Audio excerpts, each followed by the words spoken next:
What's up, everybody? It's me, Johnny G. Welcome back. This is part 4 of the Arknights Siracusano rerun event, and hopefully this will be our final part. We only need IS-9 and IS-10 to complete the main story of the event, but there is also some little side stuff that we need to do, that we need to finish up as well. The little like side investigation things with each character. We'll need to go through and do that. And we're picking up literally exactly where I left off at the end of the last episode. I took like a little break, went out and sat on the couch, hung out with the family for a little bit, and then I came back in here when I was feeling better to start recording. And so we're going to try and finish this. I've still got today and tomorrow, what's left of today and then tomorrow when I'm recording this yet. And I'm hoping that things will go well. They'll go kind of smoothly. We all saw how much trouble I had with that last stage with IS-8. But I did take the time. I didn't watch the IS-10 one yet, but I did watch KysotinV's playthrough on IS-9, and I built a similar squad to his. The only things I changed out was he puts Midnight in his squad, and I put Lappland in mine, of course, because they're both Lord Guards. I kind of interchanged them. And then he put in his squad Myrtle for a Vanguard just to gain DP, and I put Texas in. So other than that, my squad is virtually identical to his, and I'm hoping that it will do the job. It'll do the trick. We'll see. Things worked out once I got the timing and everything down for IS-8.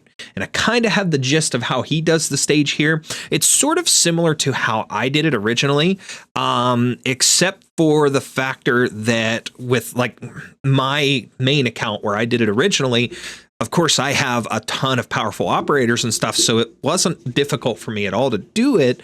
But I was placing a lot of like my front-loaded strong operators with range on the bottom of this stage and blasting everything that came through before it even had a chance to really attack, except for, of course, the blood debt dude, agent dude, and then, of course, the one like mini boss that's in this stage. So I did clear this one fairly easily with my main account, and I'm anxious to see how his strategy works here because of the fact that, like I said, I front-loaded powerful operators up front to handle everything that came in wave by wave. His is kind of backstacked a little bit, so we're going to try it, and we're going to see if it works to help us clear this. I'm hoping that eventually we'll get to the point where I do get a lot stronger operators on this account and build them up to a little bit more of a comfort level to where I can go in and I can do a little less of relying on other people's strategy for the whole mission and just go back to like what I do for my main account. Whereas like I know I have strong enough operators to deal with the stage with my main team that I use. But the question is, how do I place them? So that's a lot of what I rely on typically when I look at these strategies. And I've told you guys that before, but for this account, since I'm still so young, so new, and I really want to complete these events and get the bonuses and the furniture and stuff like that, I'm relying on these strategies to help me.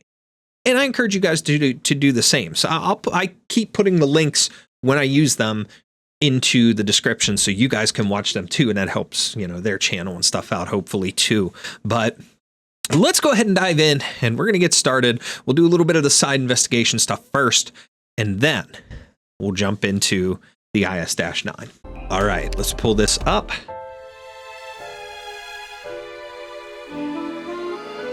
And let's go over to Volsini. Let's see. Start with Texas.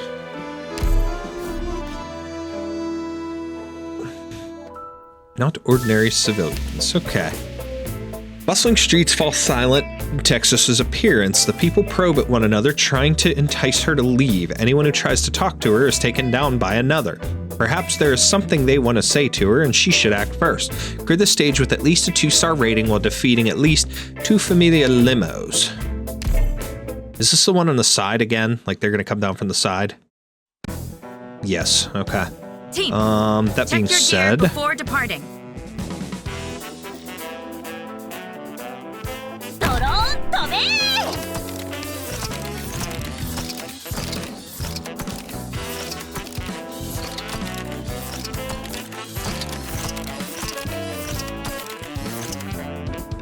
with positioning.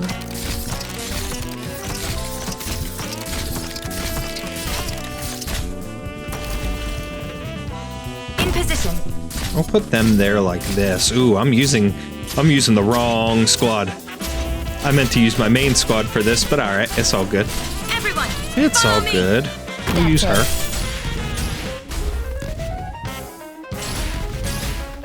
Ooh, go Pookie. What I'll do is I'll put a medic here. Everyone, follow this me. Might, for the most part, be all I need, depending.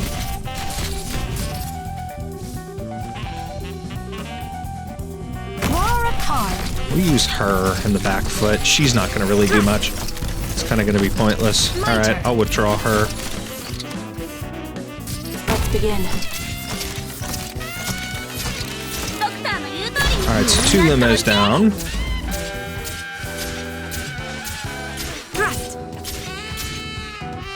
Party there.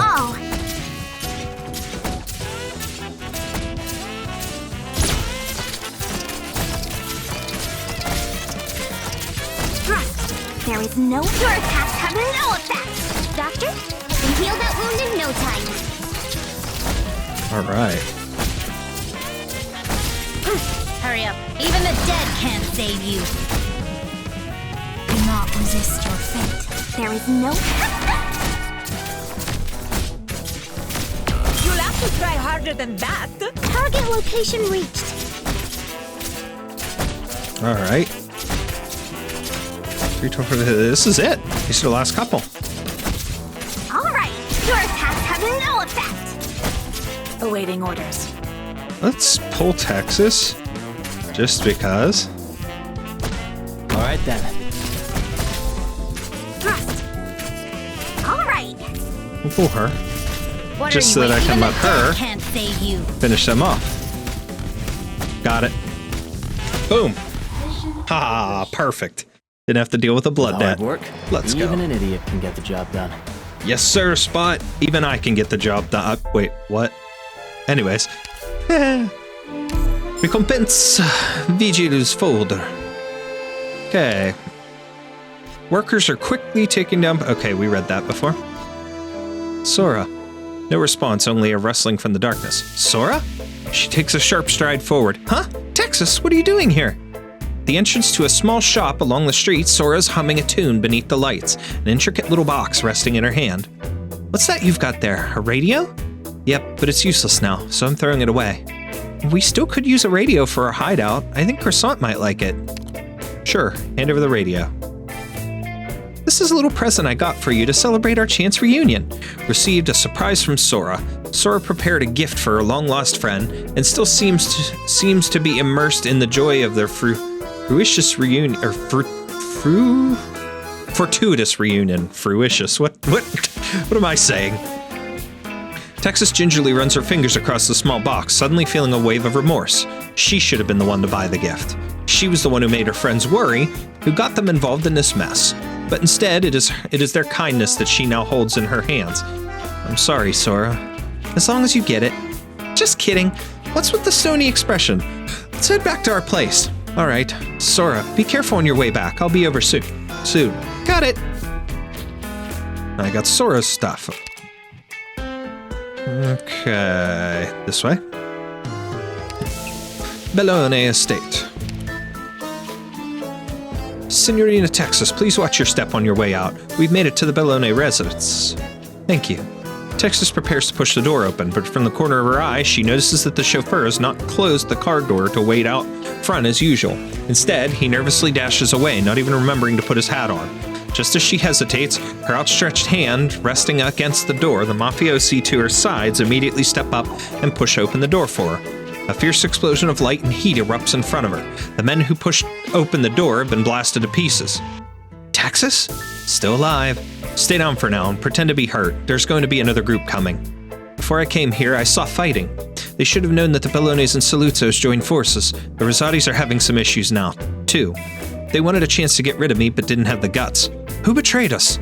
The chauffeur. He already ran, but he's not the only one. I'm sure of it. Be careful. Someone's coming. Okay. There's a traitor within the Bellone familia. Feign injury and bait them. Beware those disguised as doctors and judges. No one called them. Clear the stage with at least a 2-star rating while defeating at least 5 familia crossbowmen. What's the map?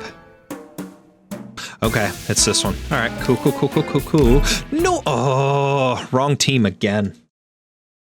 It's all right. We'll get it.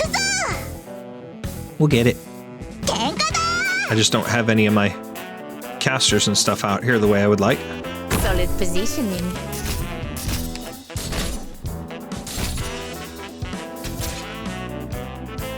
Leave it to us. I had to point her backwards in order to stop that guy.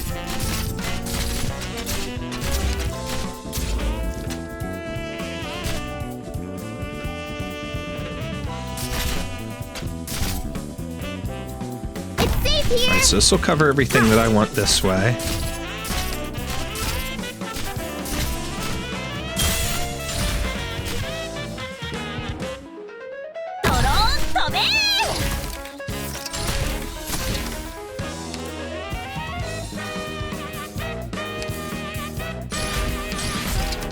On standby. Let's begin. Okay.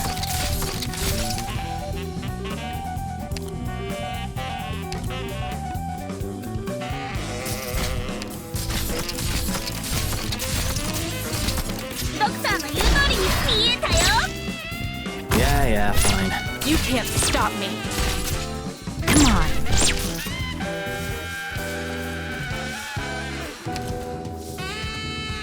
Okay. So there's 3 of them.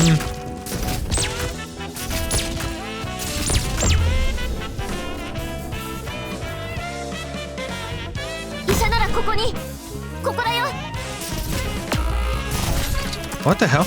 Oh, the crossbowman. Doctor? Can heal that wound in no time. Game over for you.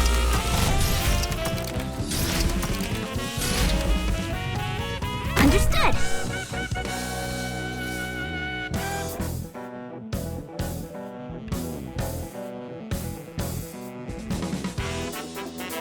He just hangs back there.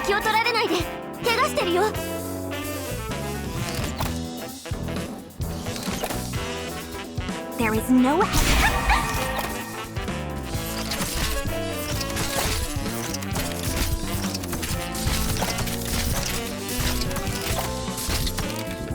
Do not resist your fate.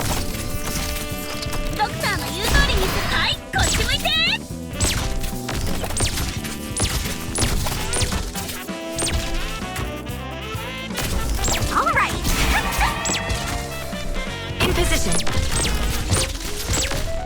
Don't be afraid. Okay, so we took Heal care of that. wound in no time. Now it's these 3. We might actually have this. Yes, we got it. Perfect. Ooh, and here I was worried. I was Looking genuinely after worried about everyone's that. health is my greatest motivation. Excellent. Thank you. Recompense. Okay. Outside Teatro Milano. What brings you here? Unfinished business. Oh, I've been busy working all night. I just wasted the whole evening. Can I take this to mean you're behind all this? It's not that complicated, Texas. I just helped you get rid of some obstacles. After all, I want to see how you tackle the last problem without those obstacles in your way. Leontuzzo will take care of the traitor himself. Sora also confirmed that she hasn't run into any trouble. Then who put the radio there and what does it mean? Suddenly, she hears the sound of brisk footsteps approaching her. After making a big old detour, I suddenly remembered that I had to come back to tell you something. In the darkest hour before the dawn, the corpses littering the streets just hours ago had all disappeared. Lappland hums a little song to herself. I put the radio there. Okay, the last one we'll have to do after the last stage, I believe. So now, on to her. Explore more areas first. She'll be near the end as well. Let's see if I can do any more for Leon. Alright. She's not at her favorite theater either. Last time I watched a show here, my father hadn't started any of this stuff yet, joining hands with the Saluzos to murder Donna Rosati. We've been doing things the old Siracusan way lately. Our familia is still antiquated at its heart. She's not here in her usual strolling spots. But there's nothing strange about that. There's no way she'd be in the mood for a stroll right now. And what am I doing looking here? Am I going to tell her to stop, explain my ideas to her, offer her some worthless condolences? Maybe it doesn't even have anything to do with her. As the heir who's fallen out with his Don, as a man who can't see through all the chaos, what should I be doing? Huh. Can't believe I'm doing this. But if I still don't find her here, that would mean she's avoiding me on purpose. Lavinia, you better not get too far ahead of yourself just because you're eager to prove your ideals. Just because you want to change the country. None of that is worth your life. Recompense. Explore more areas first. Okay, so 6 and 7 will be later for him. She's explore more areas, so a lot of these 4 will be near the end. Let's see, is there anything left for Dimitri? Nope. He'll be closer to the end. What about this guy? Because he was the first one I completed the last time. Okay. Let's check this.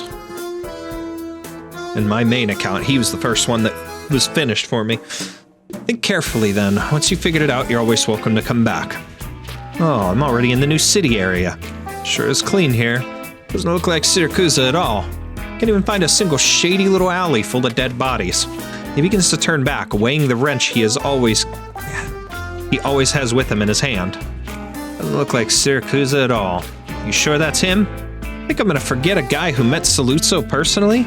I got no idea who he is, but I can't let him leave here alive. Go! Car wash worker turns his head back sharply before the sound of the wind even reaches his ear, a face revealing a grin of exhilaration. Ah, this is how it should be. Okay. Citanova Main Street. Okay. 2-star rating while defeating none of my business. There are footsteps from behind. Someone is after him. Conflict between the familiae never ends, even for a car wash worker. Wait, what is the map here? Oh, it's this one. It's this one. Okay, if that's the case, I can roll with this squad. I can roll with it pretty well.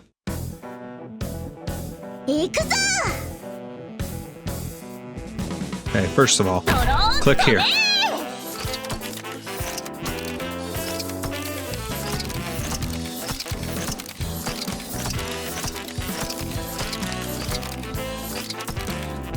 Solid positioning.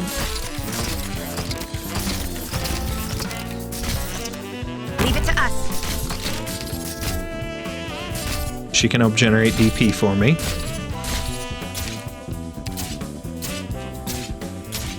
Ready for action. We will pull her and we'll put Texas out.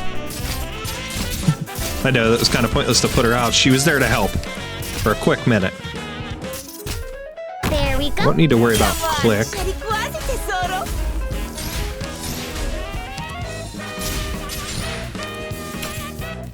Okay, so we'll put her there.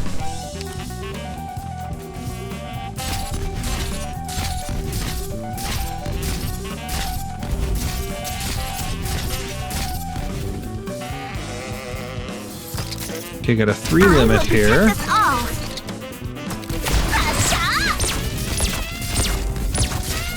Shut up.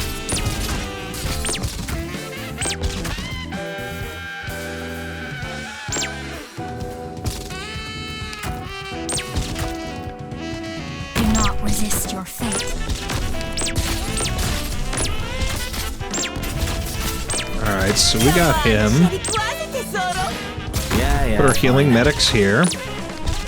Oh man, I'm gonna... It's game over for you. All right, your attacks have no effect. You heal that wound in no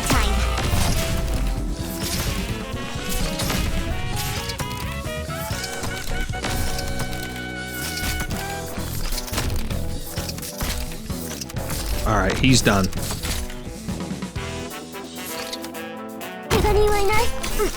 Alright, she can do good there for me. Whatever you say. Catch. All right, your attacks have no effect. A very wide. All will fall before the priestess's might.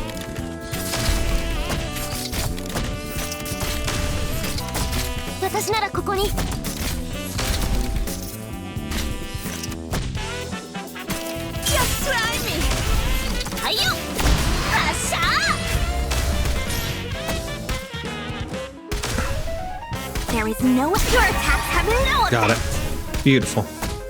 I just got these 3. He's done.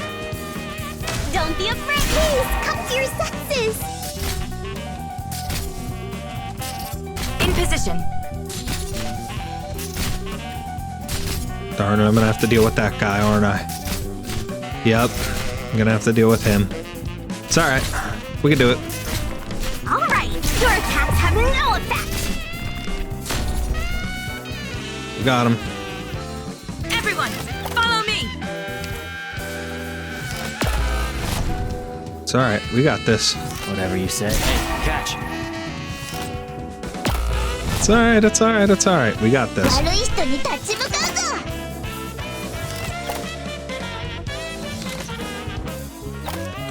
Alright, this isn't gonna do much. Yeah, it's kind of dumb of me, but that's alright. Target location reached. Ready for I don't action. need Fang. All right.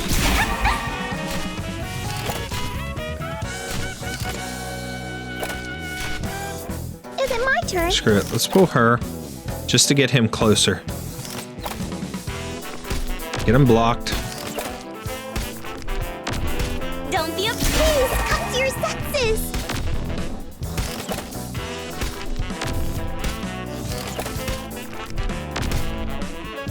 There is no your attacks have no effect.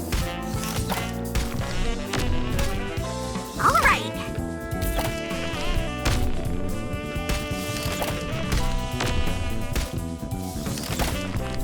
And I Doesn't matter to me. guess I could pull him there.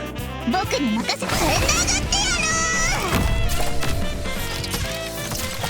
る。 There we go. 医者ならここに。心よき There we go. We got it. Boom! Let's go. All enemies have been defeated. It was a little bit Rhodes tougher. Island operators are the finest.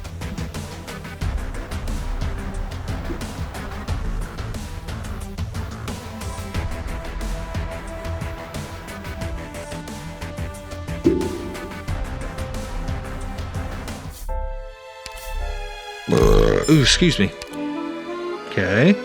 And then I believe this will be the last thing for him.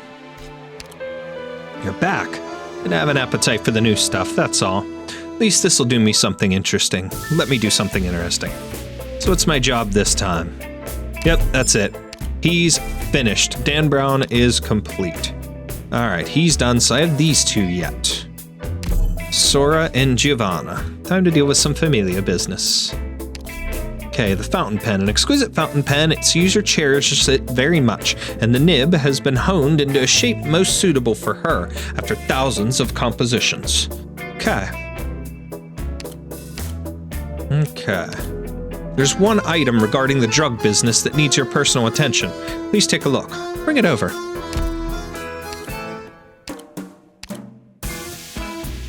He has a laboratory in Tri-Mounts with his own commercial supply chain to produce this new drug. He wants our funding as well as a level of protection from the government to ensure he can get them to the market. Marco, how much do we stand to make from this deal? And if we don't do it, he'd be fine taking it to another Colombian familia. Donna? The simple transaction would be mutually beneficial to both parties, but the drug would be anything but. It'll ruin countless lives. I understand. Brandy? Sure. The goods are here. He hands her a package. Receive bribes, an unassuming package. Government officials know full well what they will find inside, as well as what they are expected to do. Dinner's in a half an hour. Next time you could just take my place. Donna. Joking. You're dead set on turning down that deal? You've got another opinion? It's your call. I'm not about to question it. Wallach. There's got to be a limit to what we'll do for money. Right. Okay, so there's 5 for her. Volsini Grand Hotel. Naturally, you can rest assured the Familia Rosati won't interfere with your drug business. Got no doubt that you'll do well. Giovanna reaches out and shakes the hand of the man across from her. His eyes circle around, trying to see if the man behind her is betraying some expression, but he finds nothing. Bye then. Take care now. In a little alley next to a parked car, two people are picking out fruit from a stand on the side of the road. Is that Marco? Pretty sure it is. Personal under-the-table deals are against the rules. Excuse me, but a lot of wise guys are out there to make a little extra money. I don't want to be the one to close the loophole. You broke the rules, Donna. A familia's got to stand firm. Remember to pay the fruit stand a cleaning fee. Of course.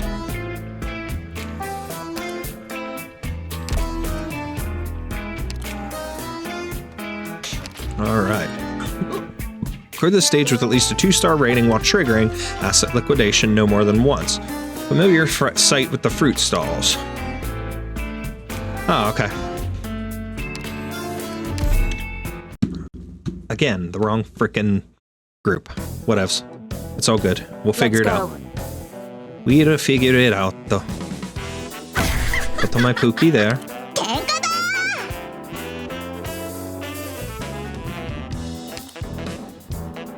Draw swords.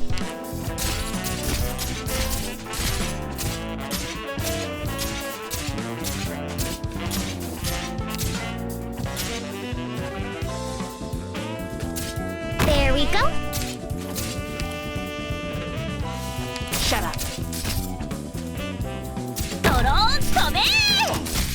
Confused as to why she's using that skill instead of the sword rain.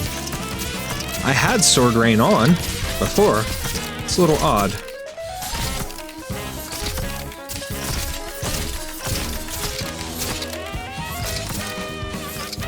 Come on.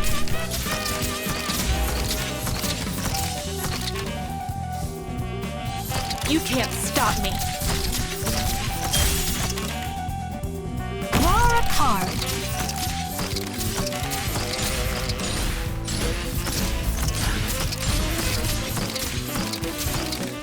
Understood. Cardigan here.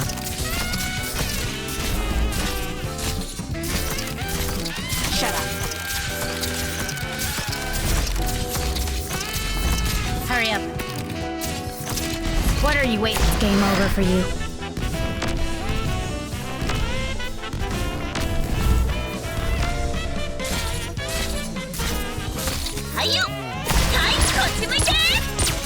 Cut them to pieces.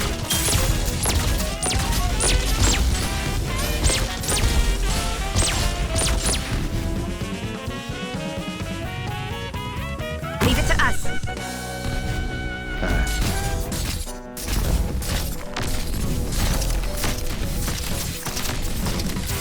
Everyone, him. follow me. Beautiful.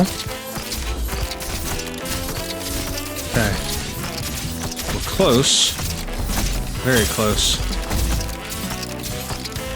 Oh, this guy's it. This guy is it, and then these 5. Mitre, the Tower of Void. Yes! Got it, without triggering the asset liquidation. Let's go. Everyone, follow Blood debt me. can kiss my rear. We got it. Beautiful. I foresaw this result earlier. A perfect victory. Did you now, Lava? Did you know? Okay. Yeah, I hit skip. There we go.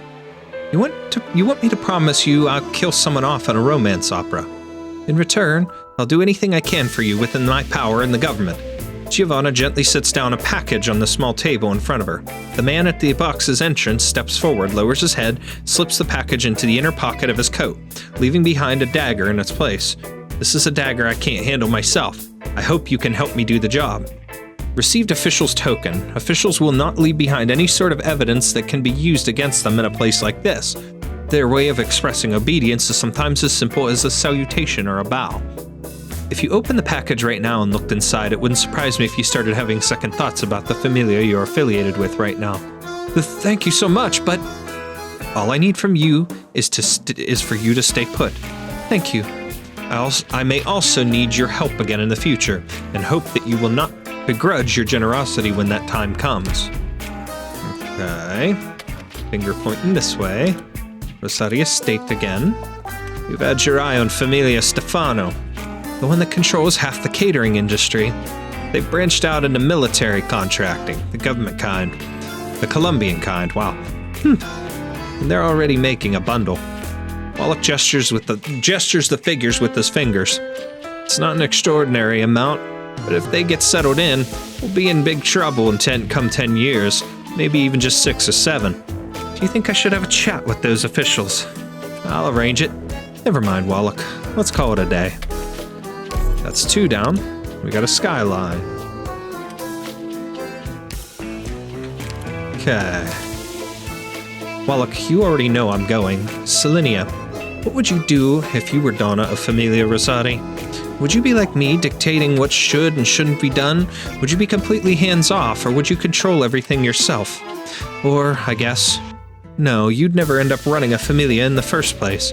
But I still have a glimmer of hope that if you got your hands on this thing, you'd definitely do something with it. What did that say? Exusier saw a marking on the door and without thinking twice covered it up with the graffiti commonly seen in the streets of Lungmen. Consequently, a few days later, whoops, an abandoned garage not too far away got blown up. Rosati Estate again. It's right here. Giovanna gently caresses a distinctly Siracusan necklace. Wallach is enough to keep the Familia going. For a while after that, he won't be targeting you. Beyond that, the two of you will stand on opposite sides, but if you run into Signora Sicilia... It's funny, really. Even though I've been looking forward to walking the same path as you for so long, I never actually understood what you wanted to do. But whatever it is, you will make a difference. These things definitely can't be left here when that time comes. Maybe I'll have that Sora girl help me out with some scripts and letters. She probably doesn't know what's going on. Well, not necessarily. She's also like Silinia, honest to a fault. But there's no other way. Maybe I can trick her for a while, and that'll be enough. Giovanna gently strokes the fountain pen in her hand. If only I could write another script with you. It's not like any of these have anything to do with you anymore, alright? From now on, only write the purest of stories. Those are my favorites. Put the fountain pen down. Oh, recompense. Alright, so we're done with that for her. Now we have Sora, so 4 out of 5, 4 out of 5, 4 out of 5, 6 out of 7, 5 out of 7. Probably after the next one we can get him to 6. If not, all of these are going to be at the very end. He's next, I think. This is that Ben guy, and this is that father engineer or whatever.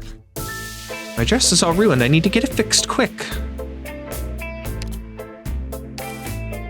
Repair shop. Nobody cares to delve too deeply into why there's a florist next to the prison. Boss simply counts the money. Excuse me. Can I get these flowers and another pair of scissors so I can trim the stems myself? Here. Do you only want the ones up here? Yes, one of my outfits just got patched up and there's still a spot of stitches to cover, so these flowers will do the trick. Want to take a look at this bunch instead? I think the color matches better. Received flowers, beautiful exquisite flowers, just enough to cover the stitches of the dress. The one who picked them was careful not to make even the slightest error. Okay. If the wise guys show up, the repairman can do much more than just fix up electronics. He has the telltale calluses on his hands from the abrasion of a bowstring. After hearing Sora's request, the shopkeeper skillfully opens his toolbox and begins repairs. After some small talk, the shopkeeper suddenly stops working. Did you just say you're a lead actress with Campagna de Labla? Yes, is that a problem? Oh, it's nothing. The hand weaving the chain of pearls becomes just a bit more circumspect. Received pearl chain.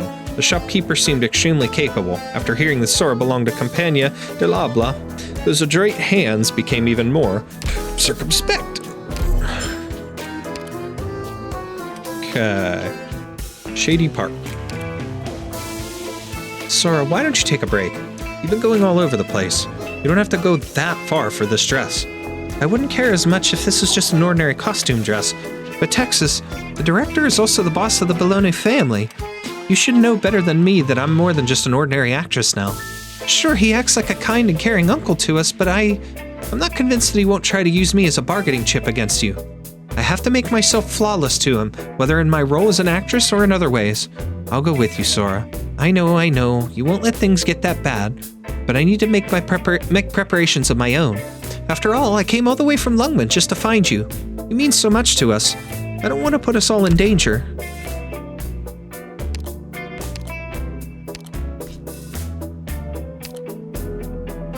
long one. Sora's terminal starts to beep. Hello? Yeah, I'm already done over here. Glances over inquisitively. It's a call from Exusie. She wants us to bring back some food. What do you want? I just passed a place selling chocolate marshmallow pizza and thought it looked pretty good. That's what you were thinking too? Great, then we'll see you in a bit. Remember to tell Croissant to come out and help us though. I bought too much stuff and can't carry it all. Received food and drink. The buyer knows her friends' tastes well and purchased all their favorite foods for them. We're back! Exusie, here's your favorite apple pie. Rock and roll! Here's your favorite sweet rolls, Croissant. Yeehaw! Then here's the chocolate bar Texas bought for herself and my marshmallow pizza. We also picked up some trendy drinks. I know you like them cold. Whoa, how lucky am I? Are you sure we ought to be eating 2 calorie-dense meals in a row? Calories don't exist as long as we're happy. Damn, I wish that logic was true. I wish that logic was real. Calories don't exist unless we're happy, or if we're happy. Wow. As the night deepens, most people slip into dreams, but not Sora. Outside, the moon glows brightly, a rare clear night sky in the rainy season. She wants to take in the sight, but she's not the only one who cannot sleep. Huh? You're awake. You didn't go to sleep? I couldn't fall asleep. Texas, tomorrow I'm going to tell the director that if he's okay with it, I will stay in the troop and be his hostage. Okay, we passed this part in the actual story. Sora, I know you'd never go along with it, and if I said this tomorrow, you'd probably start arguing with me in front of him. That'd make things worse. So you got the idea to use yourself as collateral to guarantee my safety. Texas, I don't think of myself as collateral. I'm your friend, and I believe I can handle the consequences of my own decisions. I'd prefer to negotiate on my terms rather than let the director run the show. Don't worry, Lungman Showbiz isn't exactly child's play either. I can handle this. That's 2. Alright, so I need to explore more for her. Ooh, wait, I didn't see that. Go back. Ah!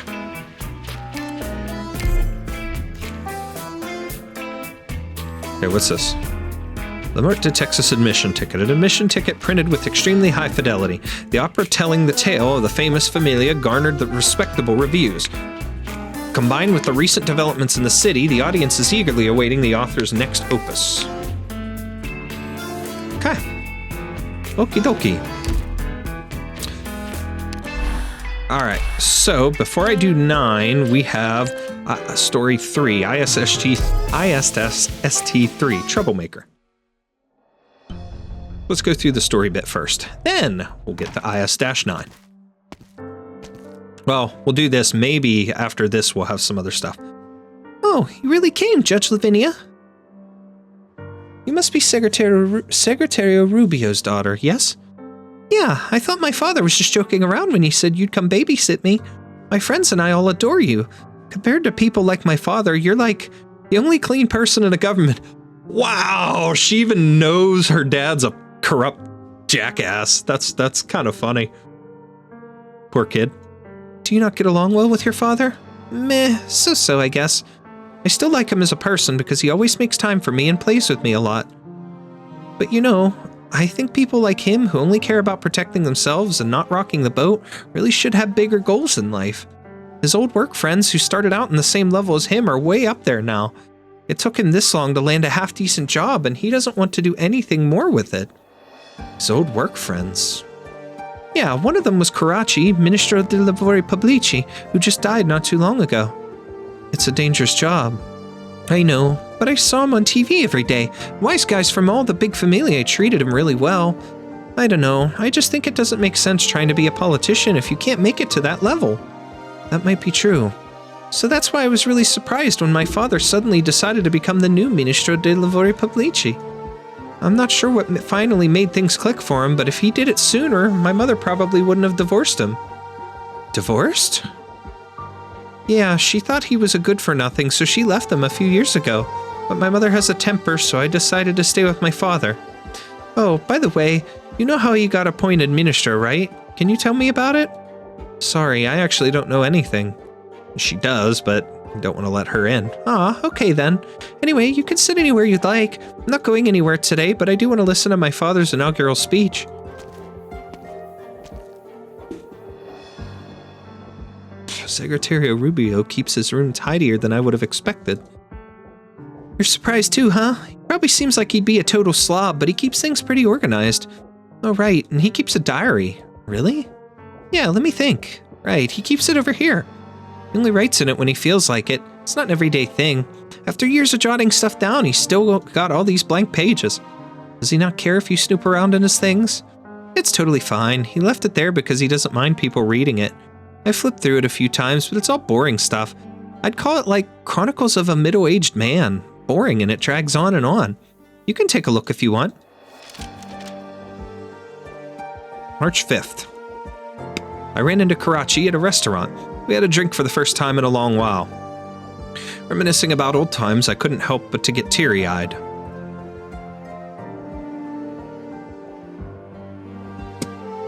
Senor Rubio, this is where you'll be giving your speech.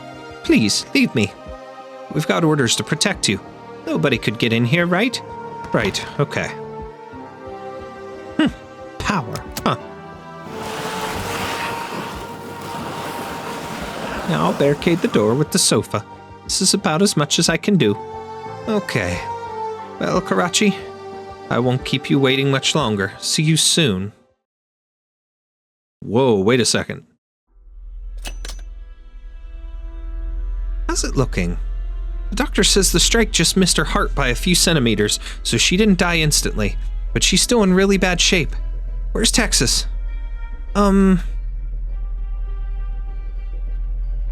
She's been in a stupor ever since she got back yesterday. She just sits there motionless, won't even respond when I ask what she wants to eat. Just give her some time. Croissant and I will guard the hospital, so please take care of her. No need to worry about me. You two look after yourselves. So bored. Oh right, I heard there was supposed to be some speech today. Maybe I'll give it a listen. Buongiorno, my dear friends and citizens. I imagine most of you don't know much about me, and I can't blame you for that. After all, I came held very minor and unimportant role of Segretario di Sicurezza Alimentare before this. In fact, I believe that most of our dear citizens, apart from the late Ministro Karachi and the Honorable Judge Lavinia, know very little about our government. I do not know Judge Lavinia very well, but I do have somewhat of a history with the late Ministro Karachi. I believe it would be appropriate to begin my speech with him, a figure everyone here should already be familiar with. Karachi and I both joined l'Autoria Garante della Concorrenza e del Mercato around the same time. He was strong and energetic, taking care of the field work while I handled the paperwork behind the scenes. He became known within the system for his bold words and actions, and he even dared to challenge prominent familiae. To be perfectly honest, it seemed like the guy was indomitable. He was almost taken out a few times by dissatisfied familiae, but managed to weather the storm or push through the situation. But at the same time, the Autorita staff saw him as a pain, and nobody wanted to help him. So the job of reporting to him naturally fell to me, unpopular as it was. And let me tell you, that job took a whole lot out of me. But at the same time, it filled me with a sense of accomplishment. Though I could never be as direct and straightforward as him, I could do what I wanted to do through him vicariously, and that was a reward in itself. Throughout the process, the two of us became fairly well acquainted. Leon, you were working with Karachi for the last 2 years, and I know you thought highly of him. Does this account match what you knew of him? He certainly was energetic.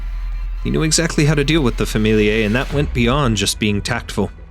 He knew how to help them under the table whilst also getting them to serve his interests.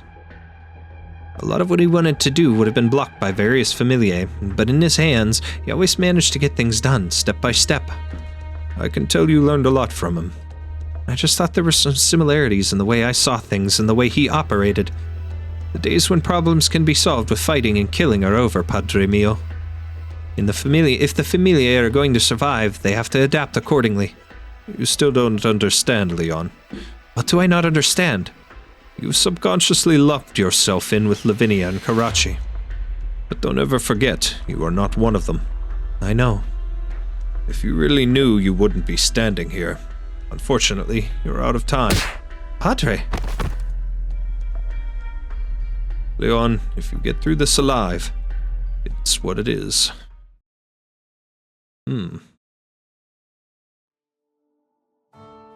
Even though he was a thorn in the side of many familiae, his talents were evident to all. And so he rose through the ranks long before I did. In fact, I thought he wouldn't last long after his promotion. I used to think that because he was never in a place where too many different interests overlapped, he wouldn't face any serious attempts on his life. If he kept behaving the way he always did as he rose through the ranks sooner or later, he was bound to step on toes, and that he could not afford to step on.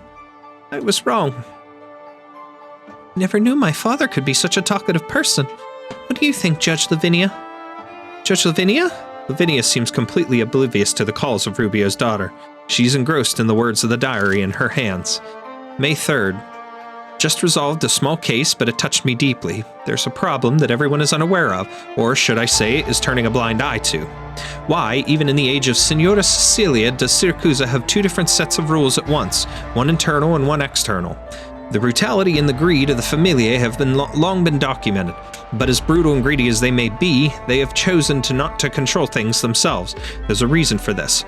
It's actually quite simple. Population. The institution of a familia is based on bloodline or personal identity, and this inefficient organization means that the numbers in any given familia will never reach the order of magnitude required to manage even a nomadic city. This means they must rely on a system established by the common citizenry, and they can only seize control of a behemoth such as Siracusa by manipulating this system behind the scenes. Signora Sicilia was acutely aware of this fact, so after she rose to power, she drew an even more pronounced line between mafiosi and ordinary folk. And by emphasizing her absolute might and control, she, over the past few decades, has gotten everyone in Siracusa to believe that in Siracusa, the existence of two orders, internal and external, is taken for granted. To the extent that everyone was forced to forget how the establishment of Siracusa's underground order was only made possible by the consistency of the outward-facing order. This cannot be called anything other than a manifestation of political wisdom. Rubio, you...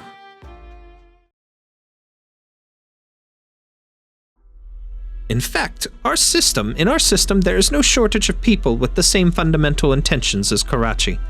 However, for various reasons, they finally chose to submit to these familiae, even becoming their cronies. But Karachi was different. Not only did he not give in, he was always looking for ways to fight against them. And his efforts paid off. He did not die as easily as I thought he would, and he even managed to climb higher. And when we met again at a banquet, he said something that I will never forget. The familiae these days are weak. This dude's pretty brave. Huh?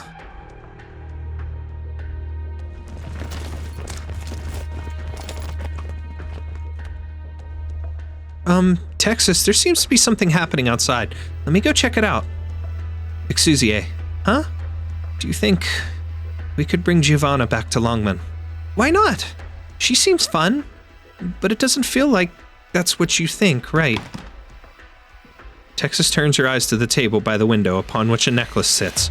It was a symbol of trust from Signora Sicilia, a gift that Giovanna left for her. In her grandfather's eyes, the Colombian familiae had soured. They'd do anything for the sake of profit, getting involved in the lowest businesses, committing murders with no morals at all. In her father's eyes, the Siracusan familiae had decayed, passing up profit and opportunity, not fighting for their interests, limiting their progress for the sake of a supposed morality.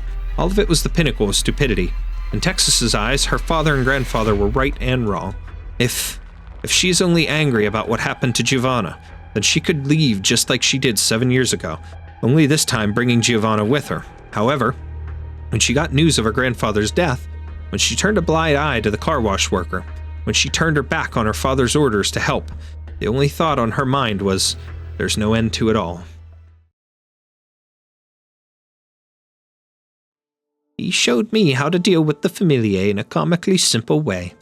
He offered them goods they couldn't refuse, benefits. It's not as if the familiae couldn't take what he had. But what they always lacked was a great manager. They only knew how to plunder, but never actually learned how to govern. Relying on his outstanding abilities, he gradually became a celebrity to several prominent familiae. When they fought over who would fill the role of Ministro dei Lavori Pubblici, he became the candidate that everyone was happy with. Having said all this, I'm sure a lot of you will have questions. You might think Karachi sounds like a guy who played both sides, but what I'd like to say is, in a country like Siracusa, A country rooted in evil. It has never been possible for a good person to exist. To put it mildly, we are all evil. Should he be saying stuff like that in an inaugural speech? October 15th. I met with that judge, Lavinia. From the way people talk about her, I imagine someone like Karachi, a righteous person who wasn't willing to throw away her integrity. Meeting her only confirmed that. There's no way she's unaware of the futility of what she's doing in our current landscape. There's no way she's unaware of the fact that she should ever cross any of the Familia. Her life would be in grave danger. The irony of all of this is, the rights of ordinary people that she strives to protect as a judge mean nothing in the eyes of the Familiae. They mean so little to them that she has not been snuffed out on her path forward. Talking to her was torture, because I had to hold back my admiration for her and treat her like I would anyone else. Karachi once joked that my position made him feel at ease because even if he died, he knew I would be there to pick up the torch. But what if I also died? It's not as if I haven't cultivated and won over a number of youths, but they've never had a leader with any real sway like Karachi, and undoubtedly Judge Lavinia would make an ideal successor. Of course, I can't push my ideas on her, but I'm afraid I don't have much time left either. There is a once-in-a-lifetime opportunity in front of me. I don't have time to convey each and every one of my thoughts to her. I do believe, however, that if my plan goes well, Judge Lavinia will at least be willing to look after my daughter. Alas, Karachi, my old friend, let me put your good death to use. Your death to good use. If our souls can meet once more, I'll have to apologize to you again, but a noble soul like yours probably won't end up in the same place as mine. Haha. He's expecting to die after this speech. That's why he's saying what he's saying. Ooh. I knew we should have relocated as soon as we could. But we're just gonna have to work with this, considering everything that happened yesterday. That Sancta's a pain in the ass. It's just one woman, surround her. My trusty partner here is trying to relax, so mind keeping it down? You guys sure love raising hell, don't you? Oh, if anyone else was here, they'd probably be like, but Exusier, you also love raising hell too. Sure sucks having to do this alone. Pookie! What's this? Someone need a helping hand? I've been wondering, do you have way too much time on your hands? I'm just like you, we're all waiting for an answer. What do you mean by that? Does it make a big difference to you whether or not Texas goes back to Longman? Absolutely. And as of right now, I want her to go back. Does that mean you're on our side? Sure does. Great, can't party alone.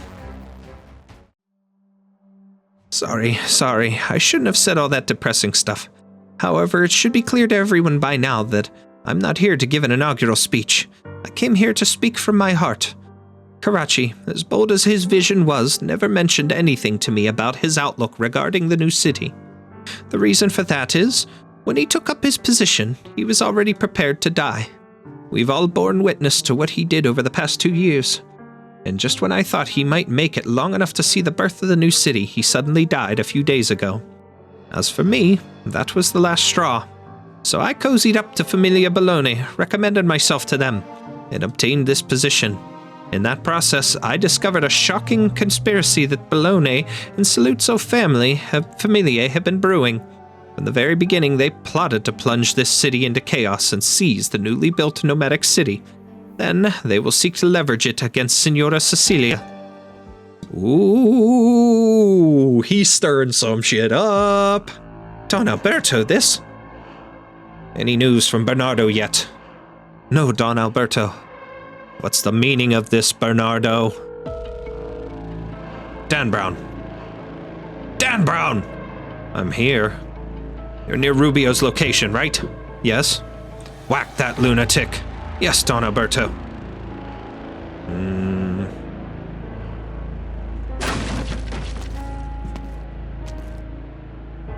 All right. I guess I can't keep you out if you really want to come in. You're an idiot.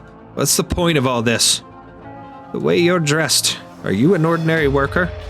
I work at a car wash. It's called Auto Lavaggio Dan Brown. Oh, that rings a bell. Yes. So you must be Dan Brown then. That's me. Do you have any particular concerns about your job? No. Siracusa's gotten soggy and stale. I've had nothing to do, so I found some work for myself. That's a shame. You should have looked a little harder. You arrogant wise guys think you can lord over us forever. You think your only enemies are each other. You never take any of us seriously. But the times are changing. Nothing stays the same forever. No matter how nice your words might sound, they're just words. Can words overthrow the Familia or Signora Sicilia? No, but I've taken this once-in-a-lifetime opportunity and said what I needed to say. As for who'll win between the Bellones and Signora Sicilia, I don't know or care.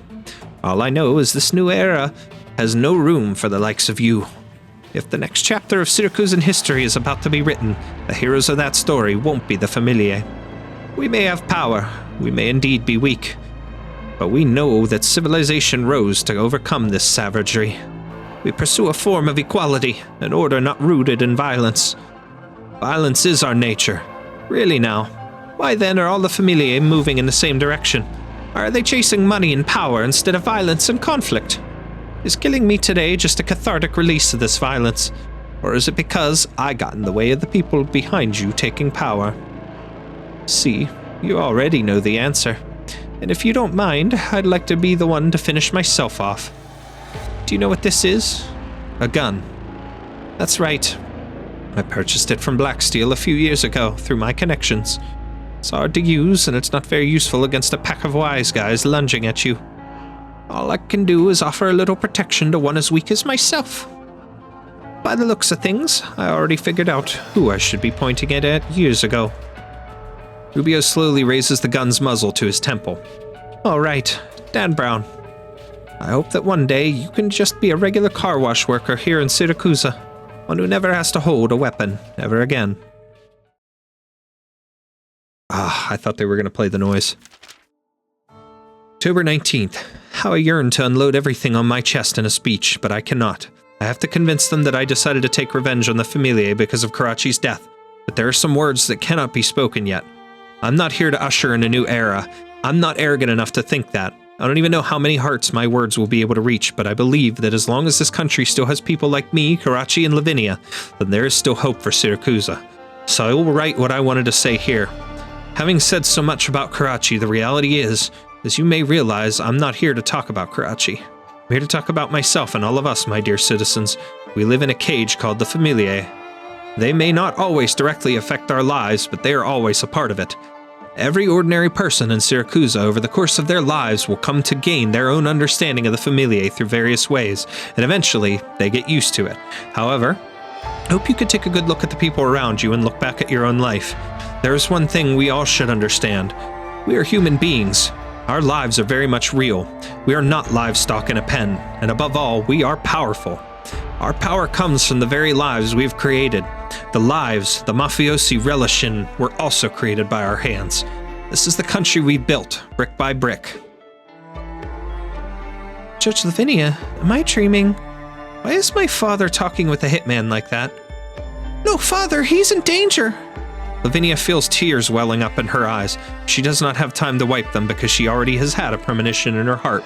She moves to Rubio's daughter and gently covers her ears. There it goes. The inhabitants of Volsini will never forget this day. On a clear morning, the crisp clarion call of a pistol's muzzle reverberates across Volsini through every radio. Former Volsini Segretario di Sicurezza Alimentare Rubio died during his inaugural speech, taking over as Ministro dei Lavori Pubblici. The chaos that ensued, though it would be subdued before half a day's time, in fact became the first step toward a new era for Siracusa. Ah, man. Okay. Well. Next, let's see what we got here. Anybody else? Looks like the newbie has something to say. Okay, explore more areas first. Sora. Oh yeah, duh. Had her. Dan Brown's done. So let's check her. Explore more areas. Pookie's not ready yet. She'll be at the end. Let's see, does he have one more? Nope. Okay, he'll be at the end too. Alright, cool. Crazy. He still will be at the end. All right, so it looks like we're going to IS-9. Wrong thing. Back. The wrong one. I keep clicking the wrong one. I mean to get this one. Here we go. All right, we will try this. Leon Tutso forgot what happened that day. He was still too young at the time. He knows only two things for certain. That day was not the day his mother died. That day was the only time he ever saw his father look somewhat lost. He walked through the rainy streets and saw his father sitting outside the church without an umbrella. He tried to run over to hold up his umbrella for his father, but slipped and fell. His father picked him up. The rain was heavier than usual that day. He could not clearly see his father's expression, but was still acutely aware of his father's chagrin. He still remembers the question his father asked him at the time. Would Siracusa be better off without the familiae? So even Don Baloney knew at one time. Leon! Wake up! Dimitri, are you lying on the ground here? Where's the Don? Were you attacked? No, father, Right, my father, where is he? Nobody knows where the Don is, and just now Rubio broke the news about our alliance with Saluzzo's over the radio. He also slandered us, accusing us of joining together against Signora Sicilia. Now all the familiae are looking right at us. Would Siracusa be better off without the familiae? That's not exactly slander, is it? Leon. I know what my father wants to do. Leon, now! Resident Evil 4. Who would have thought this Rubio guy was actually a complete idiot? What are you talking about? He's clearly a good man. No, what I mean is, what's the point of him even saying stuff like that? He finally managed to climb up to that position and now he's gonna die over a few sentences? What a waste of a perfectly good life. Are you crying? No, I'm not. Want a tissue? Thanks. Who are you? Employees only. I'm the boss of Familia Bologna, but you could just call me Bernardo. Huh? The Don of Familia Bologna? What brings an honored Dodici Don here? If memory serves me properly, this place is supposed to split off and become the secondary command tower of the new nomadic city's core. That's right. Then there's one thing I'd like to ask of you. What are you doing? Begin the separation sequence for the secondary core area. Impossible. But that does explain everything. What my father told you, what they were planning to ignite that they were planning to ignite an all-out war between all the familiae to flush Signora Sicilia out. It was a feint. From the very beginning, Familia Bologna has just been a bargaining chip for him. Everything you see now was his design. Everything was for the sake of Siracusa without familiae. You seriously expect me to believe that the Don of the most powerful familia in the country is trying to destroy all the familiae? You have no choice but to believe me, Dimitri. You just said all the familiae are looking at us, right? Yes, but even if they believed Rubio, nobody would dare to say anything so rash so soon. But it's just a matter of time. The fuse has already been lit. Would Siracusa be better off without the familiae? Padre mio, this is what you've believed all this time. That's why you had Dimitri test me in the first place. But what do you want me to do? What can I even do? Leon. Huh? You said before that you'd handle things your way, Leon. I did. Then you should focus up. Whatever the situation, at this critical moment the Don is not here. You are now the boss of the Familia. We have to do something. I know. Go and tell the Saluzzos that I want to meet with Alberto. Then get in touch with the Rosati man, Wallach. You mean... I see. What is it I hope to do?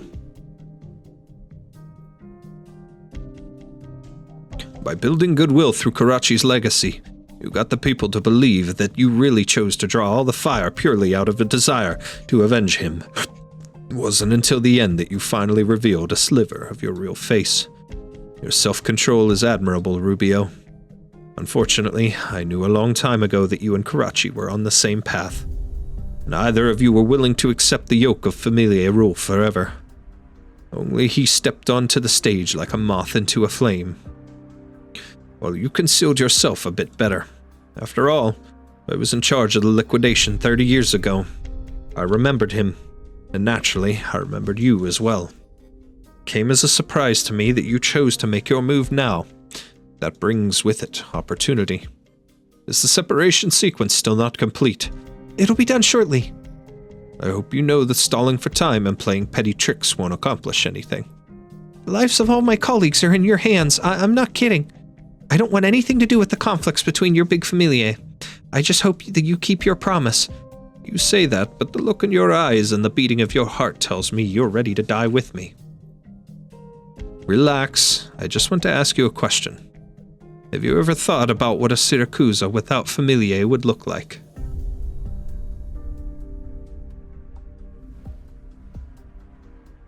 Dan Brown stares blankly at the scene unfolding in front of his eyes. He has slain many people and has seen his fair share of corpses. He became numb to the sight of blood a long time ago. But this is something altogether different. Dan Brown, why are you still here? The Dawn wants to meet the Bologna and Rosati bosses, so hurry up and do what you need to do. What is the Dawn doing? Are you deaf, Dan Brown? The Dawn is about to meet the Bolognas and told us to prepare. Prepare what? You don't get it. The Dawn sincerely wanted to cooperate with the Bolognas, and that broadcast just now was them trying to drag us underwater. How could the Dawn let that go unpunished? The Bolognas were the first to sully our honor, so it's not our fault if we're a little discourteous with them. The Dawn's meaning is obvious. Follow his orders at the meeting. Familia Bologna is about to be wiped from Siracusa. Why are they chasing money and power instead of violence and conflict? Is killing me today just a cathartic release of this violence, or is it because I got in the way of the people behind you taking power? Dan Brown suddenly understands why he hasn't been able to sleep at night.